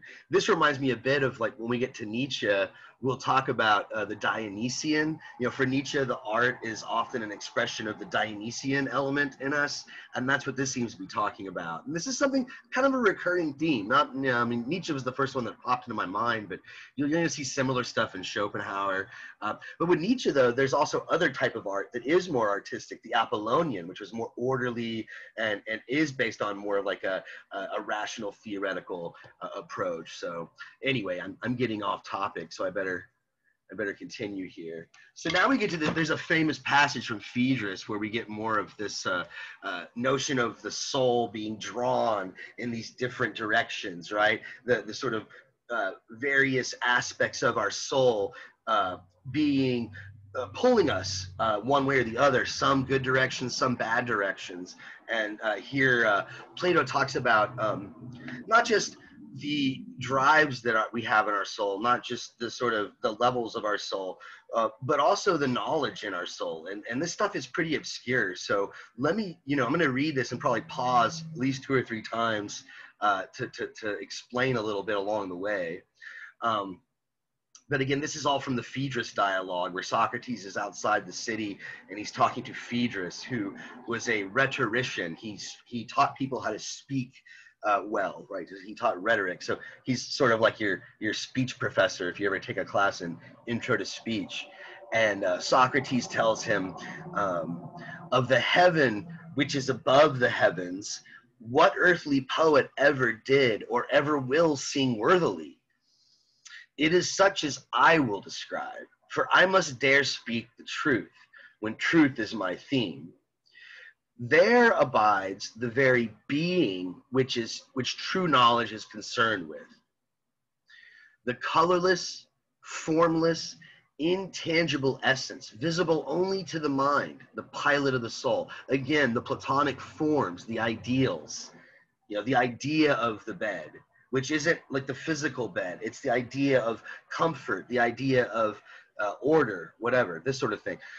A man must have intelligence of universals, we have to know that ideal and be able to proceed from the many particulars, all these instances of the individual things, the beds, the tables, the chairs.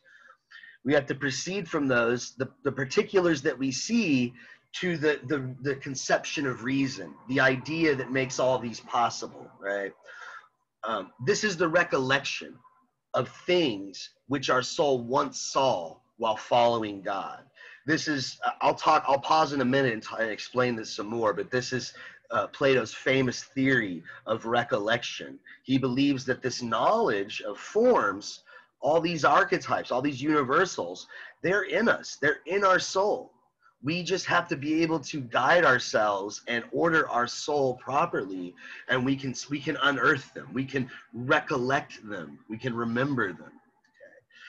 So he says, when regardless of that which we now call being, she raised her head up towards the true being, right? The eternal being, that which doesn't change, that higher realm of forms. And therefore the mind of the philosopher alone has wings, because the philosopher isn't drawn by that emotional side of the soul, but more of the higher rational part of the soul. The philosopher, he or she, they can get higher. They can get to this higher realm. They have access to it. They have wings, as he puts it. And this is just. This is good. This is correct. This is just. For he is always, according to the measure of his abilities, clinging to the recollection of those things which God abides. Okay, right? Those higher forms. That's what the philosopher's task is to do. When we do philosophy for Plato, we're trying to understand these ideas. We're trying to use dialectic. This examination of multiple interpretations and understandings coming together to paint a sort of full picture of what it is to be beautiful, what it is to be just, what it is to be a chair or a bed, apparently, right? I guess those are lower order forms, for Plato. He seemed to think that the highest forms were the ones that were the most general. And so things like beauty would be super high on the list. Things like goodness, those are just very general concepts. He thinks everything that is that way because it's good that it's that way, perhaps. God made it that way because that's it might not look perfect, but that just, trust me, that's just rational. To sort of give you an example from geometry, these work a lot better than anything else, I think. Plato loved math, and I can see why. You might say something like a circle, or let's use a square. A square is a pretty simple idea, right? You could draw a square on your piece of paper on your notes, and you can think, okay, well, for Plato, this idea of a square is it's more simple than an octagon, right? It's 4 sides instead of 8, so it's more simple. I suppose a square would be a higher form. And but what is a square? A square is made up of sides. So sides are like line segments, okay? So a line segment is even simpler and more basic than the shape itself. And then I guess you could even keep parsing it further, right? The dot, the point is an even simpler, right? So again, as we get higher in this world of forms, we get to more simple and more basic conceptions of things, and more basic and universal and eternal conceptions of things, until we get to the highest form of all, which for him is the good, and right below that is the beautiful. We'll talk about the beautiful in just a moment. But again, the philosopher's life, according to him, his soul is drawn, his or her soul, they're drawn towards this higher realm. They don't attach themselves to the physical. They have to get lunch, I guess, every once in a while, but they just in order to go and do more reading, right? To read more Plato, more metaphysics. So he says, every soul of man has in the way of nature beheld true being. So again, we all have this in us. This knowledge of forms is in us. This was her condition for passing into the form of man. So our soul, he thought our soul was immortal. There's other dialogues you can look at. The Pheadrus is one in particular. Not Pheadrus, Phaedo. We're actually reading Pheadrus right now. But Phaedo, I'll type that one in. Phaedo's the dialogue where Socrates dies, and he's being executed, and before he's executed, he talks about the afterlife and whether there is an afterlife, and he makes an argument for the immortality of the soul. So it's widely believed that Plato thought this was the case, that our soul, unlike our body, is eternal. It doesn't change, right? Our body is going to change. It grows old, it dies. Our soul is always constant. Our soul is what has knowledge of forms. Our senses, which are tied to our body, has knowledge of this physical world.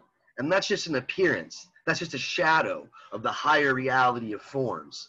That's the reality the philosopher wants to dwell in. So their soul is guided by this. But because our souls are immortal, Socrates thinks, or Plato at least thinks this, we've had an eternity to learn everything. And so we know everything. The problem is when we're born and we come into a body, it's such a shock to our soul that we forget everything. So we have to learn it again. That seems kind of like a weird theory. He has some arguments for this. I don't want to get into too many of them. I think I might have gone over one last time. We were talking about the notion of equality. This might have been in one of my other classes, my intro to philosophy. But if you think about it, we all understand roughly what it means to be equal. We know, especially in mathematics, when we say that 1 equals 1 or 2 equals 2, or 2 plus 2 equals 4. I think by now you're in college, you should know what equal means.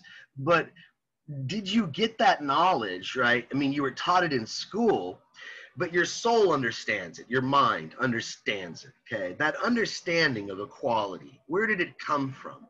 Did it come from you seeing something that was actually equal? Plato doesn't think that could be the explanation. Because for him, there's really nothing in this physical world that is absolutely equal. Everything's slightly different than something else. It might weigh slightly different. They might look equal, but they're going to be different, right? So he says, but yet you know what that word means, and you know what it points to. You understand the form of equality, of the equal, whatever that is. You know it. Where did you get that knowledge? It's already in your soul, he said. It's just there, right? And when you see things that approach it, that look kind of equal, then you're like, oh, those things resemble this idea that I have. I know they're not really equal. They're not truly equal. They just appear to be equal. But they look like this idea, which I have here in my soul. So all souls do not easily recall the things of the other world. They've seen them only for a short time, or they may have been unfortunate in their earthly lot, and having their hearts turned to unrighteousness through some corrupting influence, they may have lost the memory of the holy things which they once saw. Of beauty, right, that's an idea. We see beautiful things. Of course, for Plato, when I say, oh, that was a beautiful sunset, that was a beautiful picture, that's a beautiful woman, for him, no, that is a physical thing. It resembles this notion of beauty you have, the form of beauty. We saw her shining in company with the celestial forms, and coming to earth, we find her here too, shining in clearness through the clearest aperture of sense. For sight is the most piercing of our bodily senses, though not by wisdom that is seen. Her loveliness would have been transporting if there had been a visible image of her, and the other ideas, if they had visible counterparts, would be equally lovely. But this is the privilege of beauty, that being the loveliest, she's the most palpable to sight. So when we see objects in the physical world that make us remember beauty, that they typically strike us through our sight. That's the thing that we associate with beauty more than anything else. Maybe our ears, you might think of a beautiful piece of music, but typically it's the eyes that we associate with, the feeling or the experience of something that we consider beautiful. Now, keep in mind though, for Plato, this is a very tricky, deficient beauty, but it makes us recall the beautiful itself. The beautiful itself for him doesn't have an appearance. The forms don't have an appearance. They are ideas. You know, the idea of a circle is not circular. It's the idea of a collection of points equally distant from a center. You know, and so for him, this is something I've always found hard to grasp. You know, for me, the closest I can come to it is, you know, when I think of things like, people like my hero, or one of my heroes, Martin Luther King Jr., you know, I think the man was beautiful. And I think, you know, it's tragic the way he died. I mean, I'll probably get emotional if I talk about it too much. I visited, Memphis, the spot where he died, and I got really emotional.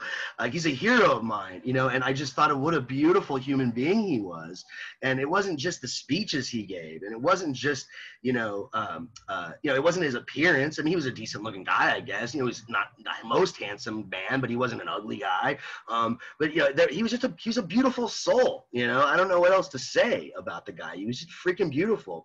And there's some movies, like, here's another example. Like, you might see a movie that makes you cry, and it's tragic and it's horrible, but it has something real about human existence, and it touches your heart, and it's just beautiful, right? But that's not what he has in mind. You know, what I'm talking about is, you know, things that I think appeal to our emotions too much. You know, I'm trying to get abstract and trying not to be vulgar and like trying not to associate beauty with visual things. But anytime I do that, I tie to the emotions. He's thinking of like mathematical beauty, right? Like some mathematical equation that expresses truth, these universal general truths that are applicable to all these patterns in nature or something like this, right? And to me, I guess I can appreciate that. I don't, you know, I'm not a huge math person. I have deep respect for it, but you know, obviously I'm more into art. You know, you can probably tell already from the class, but you know, for me, like the closest thing I can approximate to this sort of abstract beauty, I still don't think is quite what he has in mind, right? It's still this very super abstract, non-tangible. He says, if it were tangible, if it were able to be represented in a physical form, it would be the most beautiful, but that's sort of a bad way of looking at it. So I'm going to look at the textbook here on page 62. There's a pretty long passage where Socrates describes love, and this is going to get kind of confusing because you're going to be like, why are we talking about love? I thought this was a class on art and beauty, but for him, the notion of eros, this sort of romantic or erotic love, this attraction or desire we have for something, is tied to the notion of beauty very, very closely. So here's where it begins. This somewhat of a digression, but I promise we'll bring it back to beauty soon. Here's where it starts. We'll start talking about, you know, love, desire, what true beauty is according to Socrates. So if you have your textbook, it's on page 62 that I have marked here.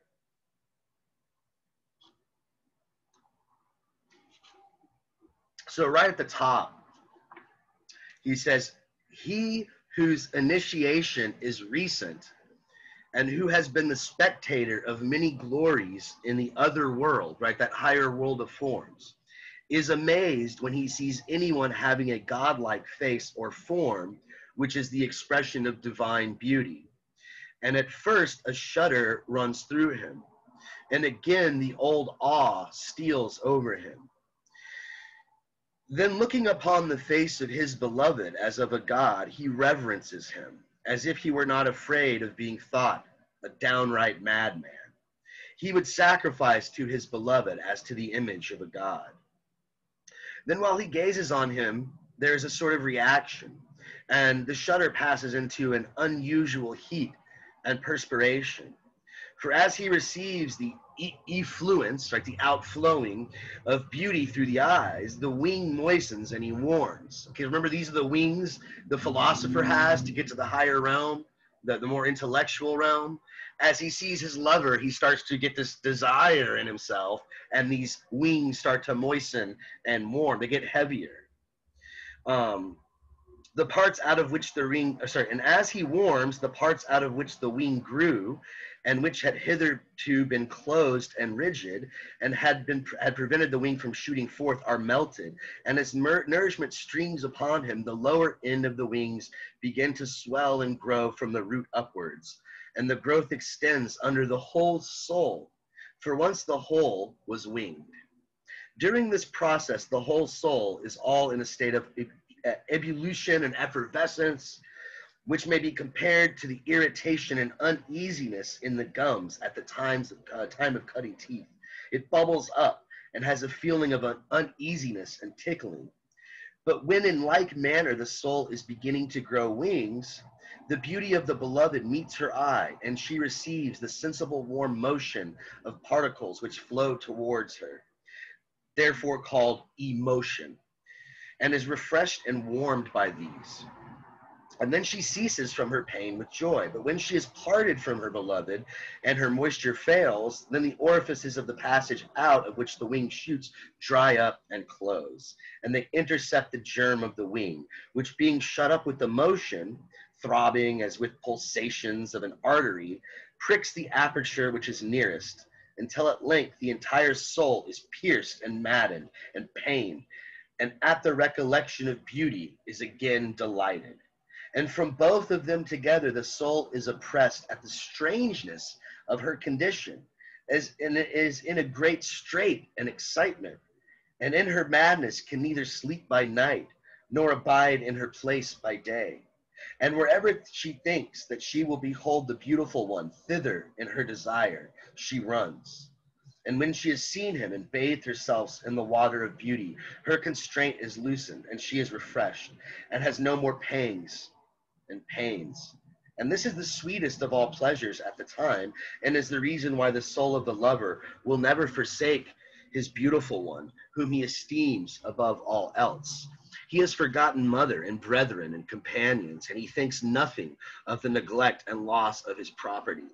The rules and proprieties of life on which he formerly prided himself, he now despises, and is ready to sleep like a servant wherever he is allowed, as near as he can to his desired one, who is the object of his worship, and the physician who can alone assuage the greatness of his pain. And this state, my dear imaginary youth, to which I'm talking, is by men called love. This is a pretty, like there's a lot of very suggestive imagery in this passage, I must admit.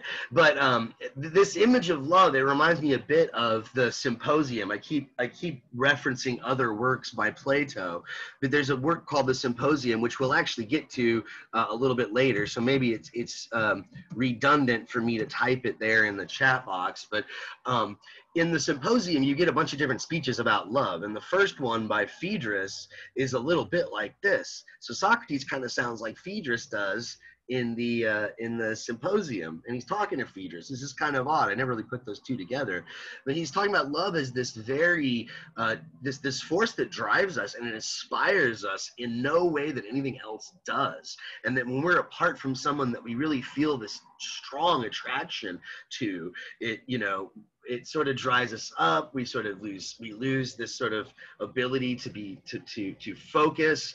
But then when we come back to them, maybe you felt this way before. I don't know. I've been in love before. It's been a while, but if you've ever had this sort of emotional tie to somebody, maybe you know what he's talking about here. But he's speaking, I think, also he's speaking in a literal sense, but he's also speaking in a somewhat metaphorical sense. Okay, he says true love, as he puts it, gives us wings.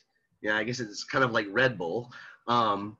And our love, as he puts it, our eros, is the winged one, at least according to the gods. He's drawing from poetry to make these assertions. So lovers, he says, that fall in love, their muse, you might say, their inspiration is, some divinity like Zeus. Zeus, I guess, is at the highest. He's the highest god here. Plato goes back and forth on this. It seems like Plato's earlier work, he kind of liked Apollo better, but in the Republic, Zeus is sort of like this rational father, and all those stories about him can't be true, that he's an adulterer. But so if you follow Zeus, if he's the one he's your muse, he's your divine inspiration, you're better able to bear love, because your love is going to be a good, rational love, and it's going to take you higher. Okay. Now, if you're inspired by Ares, that's the god of war, then your love will be like that, right? You're going to have this sort of belligerent, sort of overly passionate, overly emotional, kind of fatal attraction. If you've ever seen that film, that kind of a love. So, I have this is kind of a joke, right? What is my spirit animal.com, right? Ha ha ha. But, you hear, well, my spirit animal is a panda or whatever, right? A similar idea. In fact, this is one way, I may have mentioned this earlier. One way I think that we can think about the Greek gods and how they were understood by the ancient Greek people is that they were personifications of actual forces of nature and maybe even emotional or psychological states that we're in, right? So Ares is belligerent, the god of war. We've all felt belligerent. We've all been angry before in our lives. So that's Ares, right? He inspires us to act that way. And so when we're inspired, by these different deities, we're going to somehow manifest this in our love. So other lovers might be attended by other gods, and they're going to take the manner, they're going to take after the manner of that god, and they're going to look for someone who has qualities like that, right? And they're going to act towards their love in the manner of their companion god. He says, when they found a love, they themselves imitate their god, and they persuade their love to do the same, and educate him into the manner and nature of the god as far as they can. For no feelings of envy or jealousy are entertained by them towards their beloved, but they do their utmost to create in him the greatest likeness of themselves and of the God whom they honor. So we have an ideal in our own mind of ourselves, and when we meet our lover that we find beautiful, we see that ideal in them, and we want to maintain it, and we want to encourage it. This doesn't seem like a very healthy approach to relationships. It almost seems very narcissistic, he seems to be, I don't think he's advocating this, honestly. He's just telling us what love is. And when we get to the Symposium, it's a later dialogue, debatable whether it's later. Some might say Pheadrus is later, but I won't get into all the scholarly debate. But when we get to the end in Symposium, I think we'll have a better idea of what true love and true beauty should look like, how our wings will fly the highest, right? How our soul will get the best wings and be inspired by the best lover. Again, this metaphor on page 64, I'm going to read in a minute. I keep alluding to it. I've been alluding to it, I think, since day one. This idea of the tripartite soul, that our soul has all these different drives, okay? Well, this is one of these famous metaphors of Plato. He uses a charioteer driving these two horses, these two winged horses. And this is supposed to correspond to the three parts of the soul, okay? So the human charioteer is the rational part, and then he drives these horses. One is noble, the sort of spirited part. One is ignoble, that lower pleasure-seeking, acquisitive part of the soul. So let's see what he does to sort of explain this on 64. I'm not going to read the whole thing. It's a long passage, but I am going to read quite a bit. So it starts close to the bottom, about 2/3 of the way down the page. He talks about the two horses. He says, the right-hand horse is upright and cleanly made. He has a lofty neck and an aquiline nose. His color is white and his eyes are dark. He is a lover of honor and modesty and temperance, and the follower of true glory. He needs no touch of the whip, but is guided by word and admonition. The other is a crooked, lumbering animal, put together anyhow. He has a short, thick neck. He is flat-faced and of dark color, with gray eyes and a blood-red complexion. The mate of insolence and pride, shag-eared and deaf, hardly yielding to whip and spur. Now, when the charioteer beholds the vision of love, and has his whole soul warmed through sense, and is full of the prickings and tickling of desire, the obedient steed, then, as always, under the government of shame, refrains from leaping on the beloved. But the other, heedless of the pricks and of the blows of the whip, plunges and runs away, giving all manner of trouble to his companion and the charioteer. whom he forces to approach the beloved and to remember the joys of love, right? So you could think about maybe when, I'm going to give a somewhat vulgar example, so, cover your ears if you're easily offended, but, like, let's say you're dating somebody and, you just started dating and maybe you've been dating them long enough and you're sleeping together, let's say, or maybe you don't even have to be sleeping together, forget that, right? You don't even have to be sleeping with them, but you're certainly physically attracted to them and you're pretty sure you want to sleep with them. And let's say you're going out on your first, your second, your third date, whatever, you show up, right? And there are other qualities about them, of course, you like, besides just their physical beauty, right? We're not vulgar, we're intellectuals here, right? We look deeper than the skin. So, but there's a part of our soul that, we walk in and we see the date and they're dressed all nice and we're just like, there's part of us that's like, oh man, look at that's hot, I want to get with that, right? But, then there's this other part of us that's like, oh, that's shameful, she's a woman, she's got a personality, she's just not an object, right? And then the rational part is just like not even concerned with that, right? It's just like, well, I just want to have a deep conversation with this person. I just want to talk about philosophy and truth and true beauty, okay? So this is the kind of scenario I think that he's describing here with his metaphor, right? The ignoble horse is lunging forward towards the lover with lust, and the honorable horse is like, no, you're going to look like a hornball, you're going to perv, don't do it, be a gentleman, right? Get to know her first. And then I guess the rational part's going to be like, yeah, that's the way to go. Like, isn't it all about like caring about their soul anyways? Aren't you only supposed to have sex for procreation? That's the rational way to go about it, right? Of course, that's Plato and his asceticism. I know most of us might not agree, but so let me keep reading here. There's a little bit more I want to get into. He says, they at first indignantly oppose him and will not be urged on to do terrible, unlawful deeds. But at last, when he persists, this is the ignoble horse, they yield and agree to do as he bids. And now they are at a spot and behold the flashing beauty of the beloved. Oh, sorry. No, this is when the charioteer overcomes all this. They are at the spot, they behold the flashing beauty of the beloved, which when the charioteer sees, his memory is carried to true beauty, right, this higher beauty, who he beholds in the company with modesty, like an image placed on a holy pedestal. He sees her, but he is afraid and falls backwards in adoration, and by his fall is compelled to pull back the reins with such violence as to bring both his steeds on their haunches, the one willing and unresisting, the unruly one very unwilling. And when they have gone back a little while, the one is overcome with shame and wonder, and his whole soul is bathed in perspiration.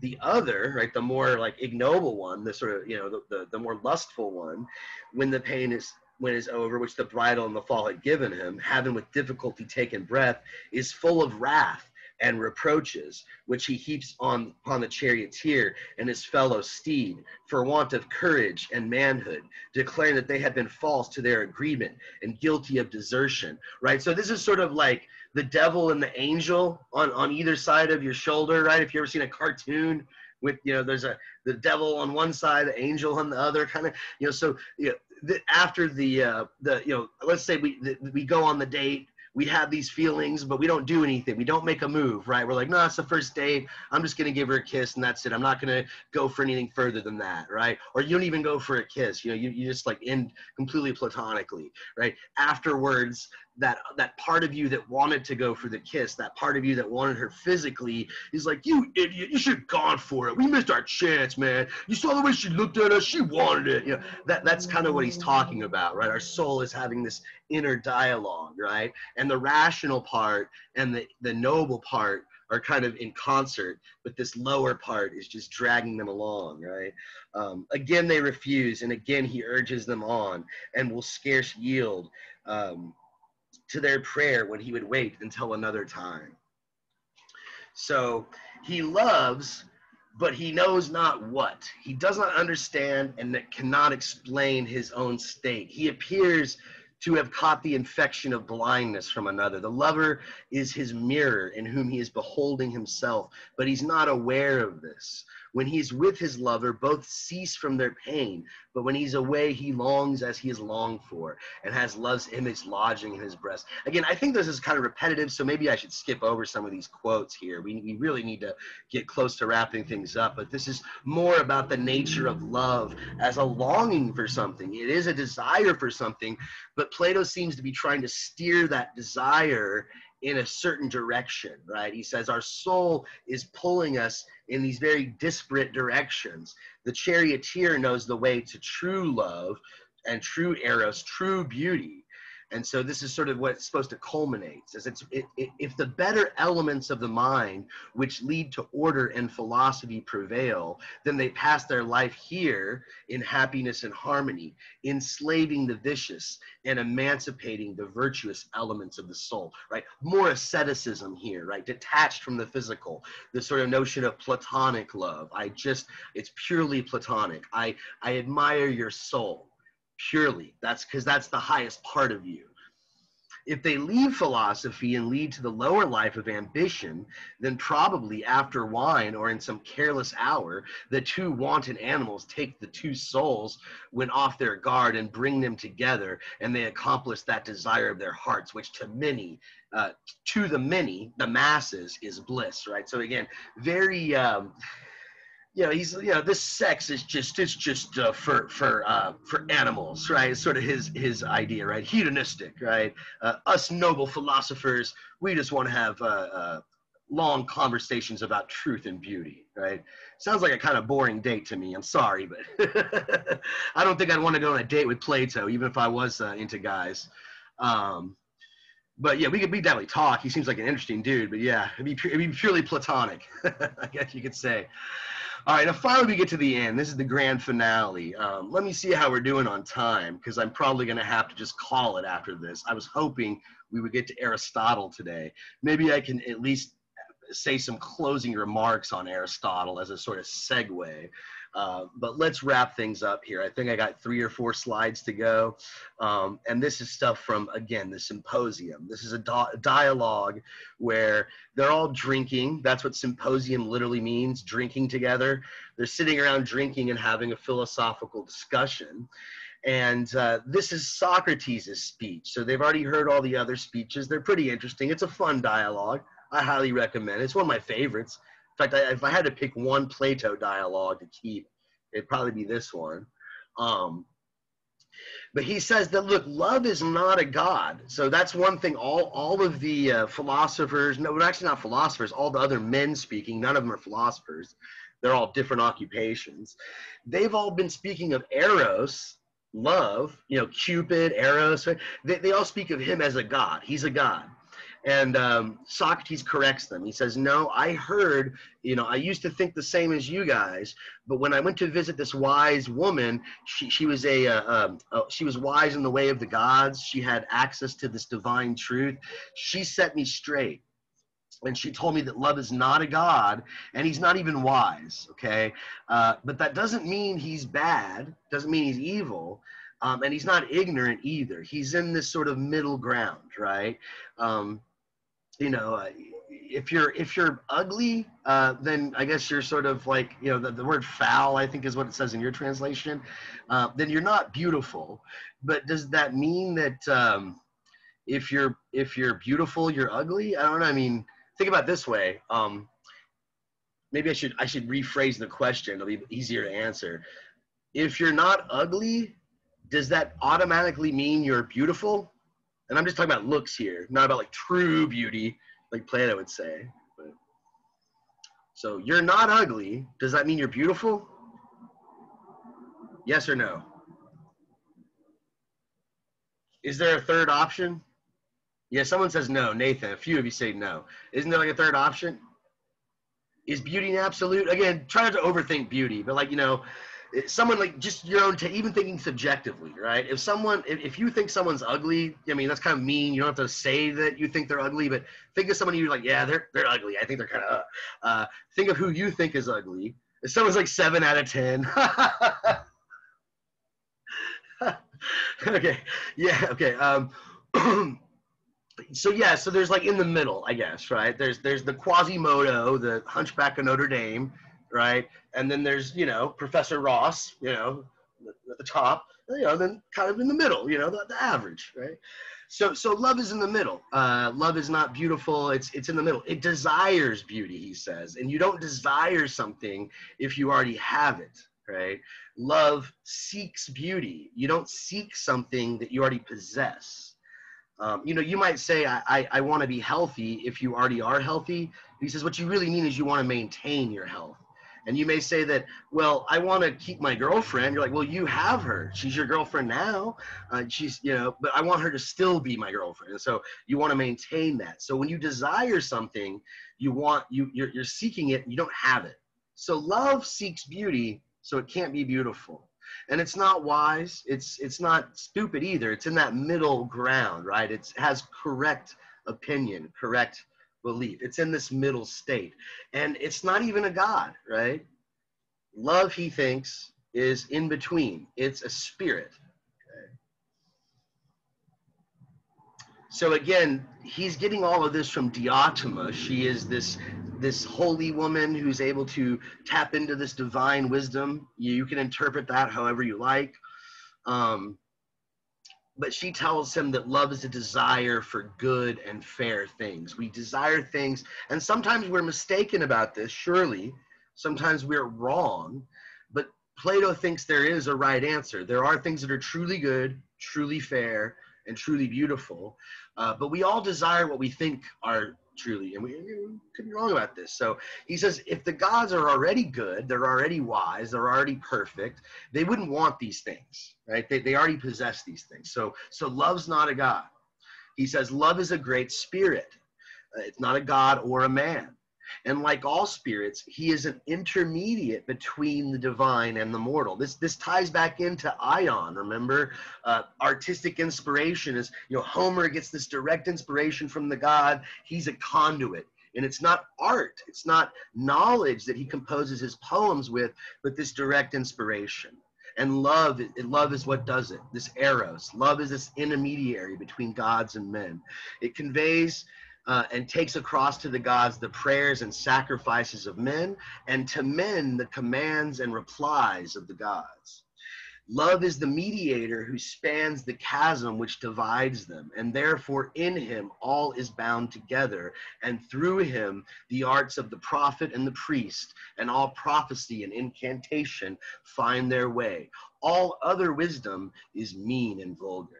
So we hear this story about love, this myth about, you know, how love was born. And I found this portrait by Francois Girard of Eros, you know, love, Cupid, and Psyche, okay? And so the story is that love was born on Aphrodite's birthday. And Aphrodite is sort of the beautiful Aphrodite, the goddess of beauty and desire. She draws us towards others who we're attracted to sexually. So she has a birthday, and love was born on the same day as her. So they're always associating together. Poros, who is plenty, that the god of plenty, of bountifulness, apparently gets really drunk, right? He has plenty to drink. And when he gets drunk, Poverty comes around, the god of poverty, Penia, and she's sort of like, hey, he's drunk. I'm going to get some child support or something, right? So she sleeps with him, and they give birth to love, right? They give birth to Eros. So he's naturally a lover of things that are beautiful, right? Because he was born on Aphrodite's birthday, and she's beautiful. So why is he telling us this myth? This is just really silly, but like much of Plato's myths, it's an allegory, I think. He's trying to talk about the nature of love. How does love partake in plenty and poverty, right? And remember, plenty is the son of discretion, too, so there's an element of discretion in love. What is he saying here? You know, again, this is, I think, supposed to be a metaphor. I hope Plato doesn't really want us to take this literally. So here's how he interprets. He says, as his parentage, so also are his fortunes. So ask yourself if this rings true of love to you, right? He's always poor and anything but tender and fair. He's rough and squalid, and like his mother, he's always in distress. Again, it's a desire for something, I guess, so that would make sense. Like his father, he's always plotting against the fair and good. He's bold and enterprising, strong, a mighty hunter, always weaving some intrigue or other, keen in pursuit of wisdom, fertile in resources, right? So we want somebody really bad. We'll go through great lengths and think of all sorts of things to do to impress. Of course, I won't, because I'm beyond that, right? Because I'm so great. They should look for me, right? But anyways, a philosopher at all times, love is a philosopher, right? He seeks wisdom, he seeks beauty, he seeks truth. Terrible as an enchanter, sorcerer, or sophist, he's by nature neither mortal nor immortal, but alive and flourishing at one moment, right? We're full of love and passion, and then dead at another, and then it's gone, right? Then we lose that love. He's never in want and never in wealth. He is a mean between ignorance and knowledge. But what does love want, right? He says it's the beautiful, right? He desires beauty because he desires good. This might not be as confusing if you spoke Greek, because the word beauty, kalia, and the word good, it escapes me, the Greek word for good. They have similar connotations, right? The word beauty can be translated as fine or ideal or fair, or also beautiful. Okay, so he says when you want something, you think it's you may be wrong about this, but you think it's beautiful and you think it's good. Why do you want things that are good? Why do you want things that are beautiful? Because you think that you will be happy. So this is the function of love. Love, it draws us towards beauty. It draws us towards the good. And we want to get that because we feel like once we possess the good, once we possess the beautiful, it will give us a contentment, a sense of eudaimonia. That's the word that is translated as happiness here, right? Eudaimonia. Aristotle makes a big deal about this in his Ethics. For Aristotle, the highest goal of all human action, the reason we do everything we do, our telos, our aim. We'll talk about that word telos later when we get to Aristotle, but our highest aim is eudaimonia. It's happiness. It's really maybe better translated as self-fulfillment. We become the best version of ourselves that we can be. Aristotle describes it as a virtuous activity of the soul. And we want to be happy for the sake of itself. Everything that we want for the sake of this, right? We want that job because we think we'll get more money, and we want more money because we think we can buy stuff, and we think we have more stuff, we can take care of our family, we'll be happy. Well, why do we want to be happy? Because we want to be happy. It's a sort of self-justifying end. And so love, eros, draws us towards things which we feel are beautiful and good. Whether they are or not, it depends. If we're a good philosopher and we have a good soul that's well organized, we can approach true beauty.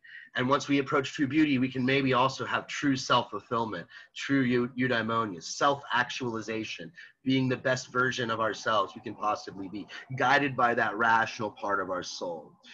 So this desire for happiness, he thinks, is common to everybody. So love is common to everybody. Everybody has this feeling.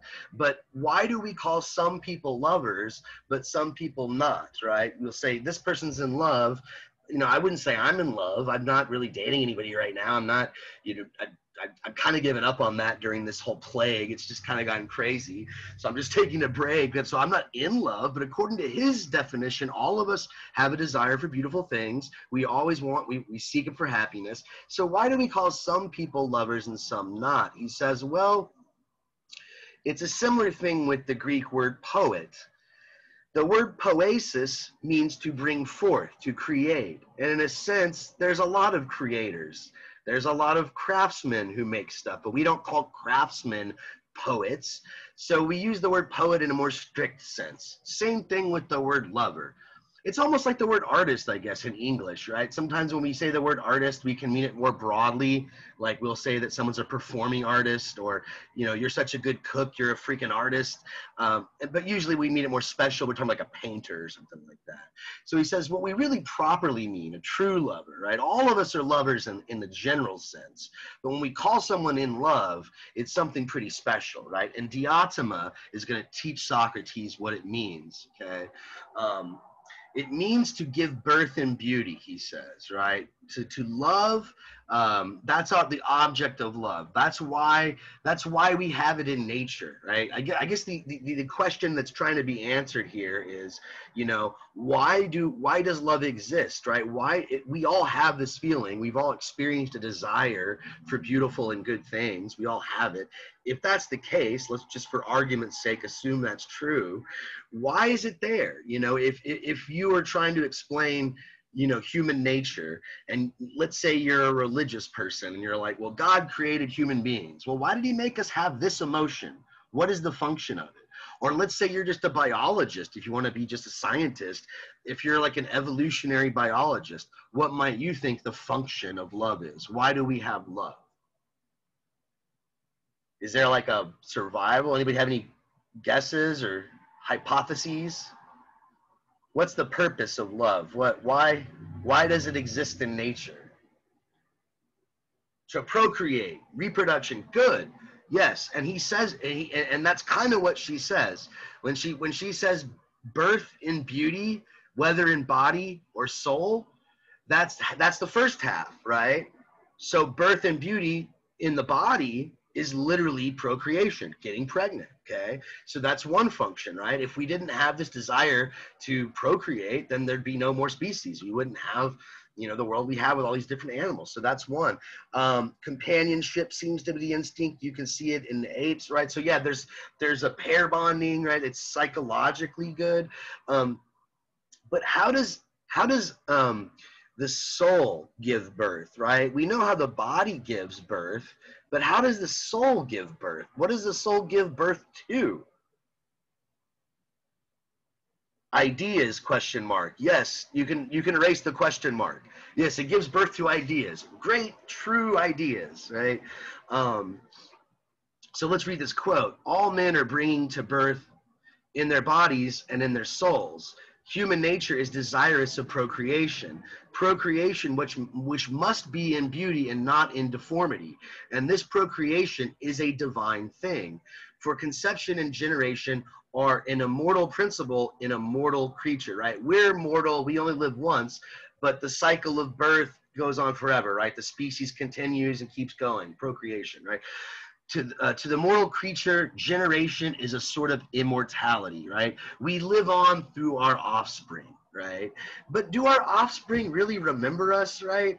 You know, so I've heard this quote. I don't know where I got this from, but I heard it once said that you're as old as the last person who remembers you. Like when the last person who remembers you dies, that's when you truly die, right? Before then, you really live on, right? If all the people whose lives you touched, you know, they're going to remember you. And so even though you might be dead and gone and off this mortal coil, you still exist in a certain sense, right? Until that last person dies. So we have kids and hopefully they remember us. And maybe they have kids. And so we have grandkids and they remember us. Anybody know their great-grandparents? Or how about your great-great-grandparents, like double great? Anybody ever met their great-great? Or even know who they were, like by name? Yeah, like I'm getting a bunch of no's here, or at least one, just one. Yeah, so it is a sort of immortality, but it's not quite as, you know, someone said ideas, right? Andrew said ideas. Those potentially could have a little bit more shelf life, don't you think? He says, those who are pregnant in body only betake themselves to women and beget children, but souls which are pregnant conceive that which is proper for the soul to conceive or contain. Wisdom and virtue in general, and such creators are poets and all artists who are deserving of the name inventor. But the greatest and fairest sort of wisdom by far is that concerned with ordering states and families, which is called temperance and justice, right? So there's these levels, this hierarchy that we're starting to see unravel here, right? So there's the sort of, some people just have kids, that's great, but then there are other souls that create works of art and invent inventions, and that's great. And then there are others who use their soul to order cities and create constitutions and legal systems, and that's even greater, right? That's going to bring you even more immortality. He who in youth has the seed of these implanted in him is inspired He wanders about seeking beauty that he may beget offspring, and naturally embraces the beautiful above all when he finds a fair and noble and well-nurtured soul. And to such a one he is full of speech about virtue and the nature and pursuits of a good man, and he tries to educate him, even when he is absent. He brings forth that which he conceived long before, and in company with this man he tends that which he brings forth, and they are married by a far nearer tie, and have closer friendship than those who beget mortal children. For the children who are their common offspring are fairer and more immortal. Yeah, now normally I try to draw this out of the class with a little bit of discussion, but I see we're getting very short on time, so I'll just try to kind of summarize what he's saying here.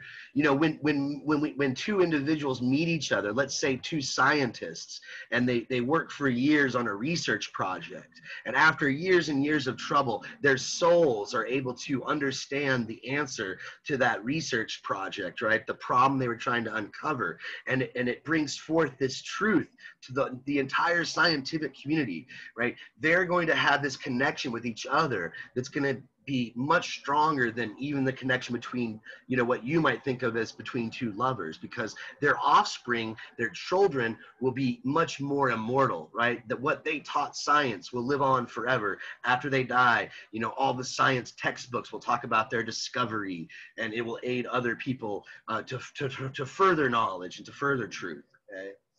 So how do we do this ourselves? This is where Diotima gives Socrates a little bit of advice on the proper way to approach love, right?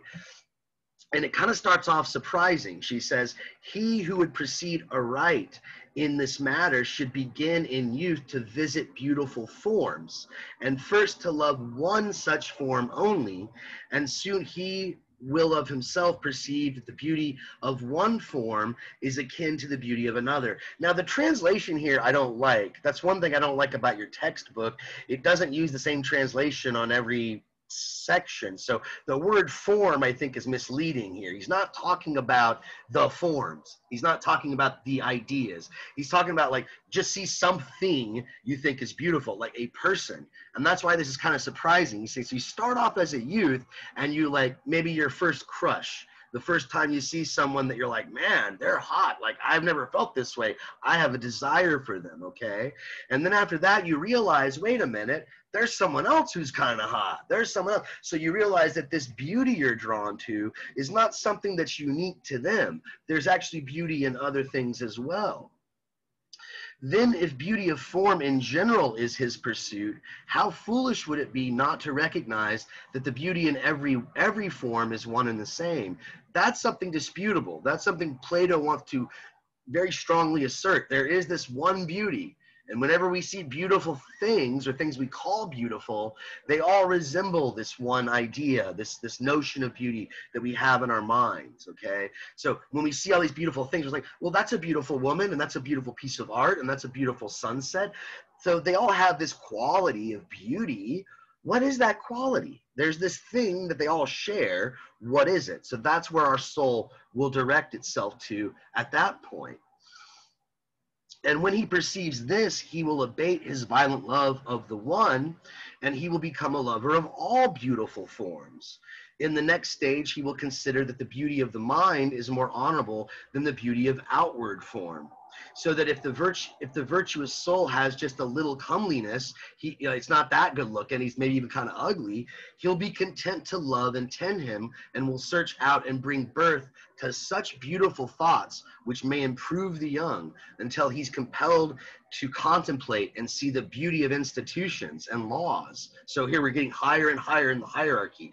The beauty of a person, a physical beauty, this abstract concept of beauty, how beauty is seen in works of art and in sciences, and how it sort of is in politics and the orderings of cities.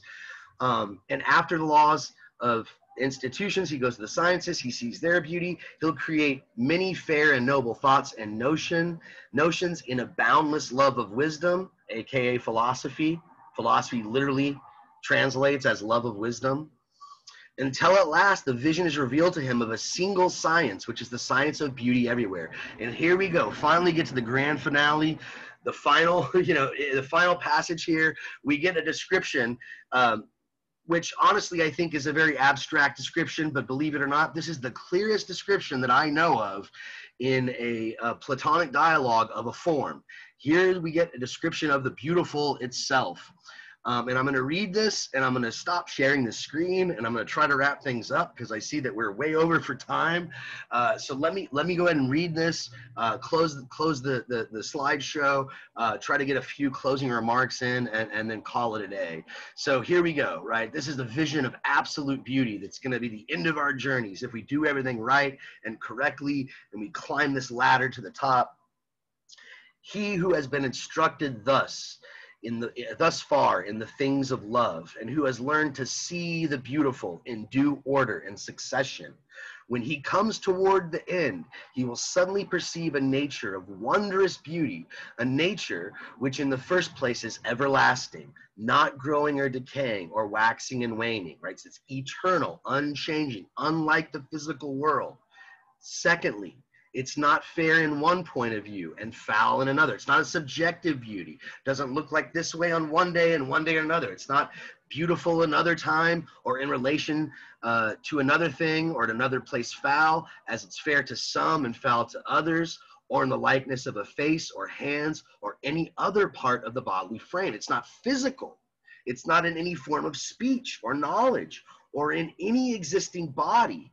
For example, in an animal or in heaven or in the earth or in any other place, but beauty absolute, separate, simple, everlasting, which without diminution and without increase or any changes is imparted to the ever-growing and perishing beauty of all other things. So all of these things that are beautiful, they come and they go.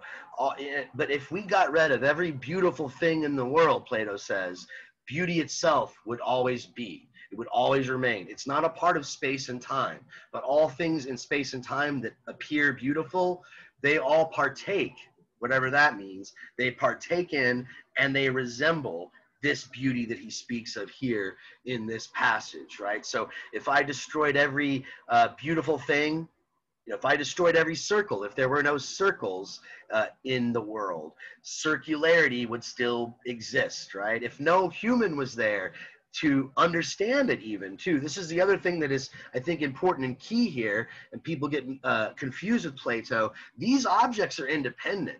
Our soul is able to know them, but they don't exist in our head, right? That's a popular confusion.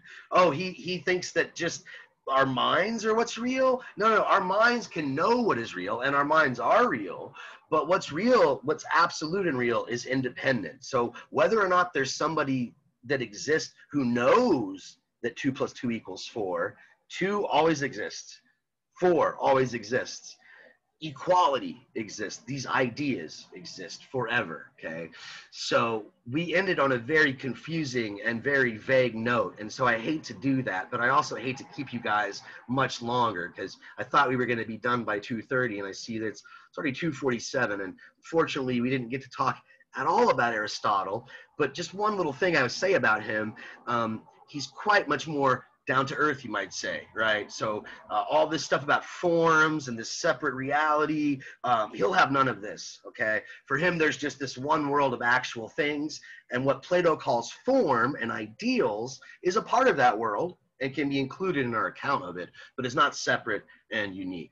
But anyways, I think I'm going to probably confuse you even more if I keep rambling, so I'll just leave it there. I'm going to let you guys, I'm going to stick around for 30, 45 seconds, maybe even a minute and a half or two. If you want to go, you're free to go. But if you have any comments or questions, I'll stick around if anybody wants to talk about this or has any concerns. Again, if you got here late, you can watch the video replay, but I'm going to try to have topics for the paper sometime towards the end of the week next week, and then the paper will be due a couple weeks from today, so maybe a little bit further than that. So, thanks for showing up. Thanks for sticking around. Sorry for all that rambling, but I hope you enjoyed it. I hope it made sense. All right, thank you. See you guys next time. I don't think I'm getting any questions, so I'm going to go ahead and close it up. Cheers. See you next weekend.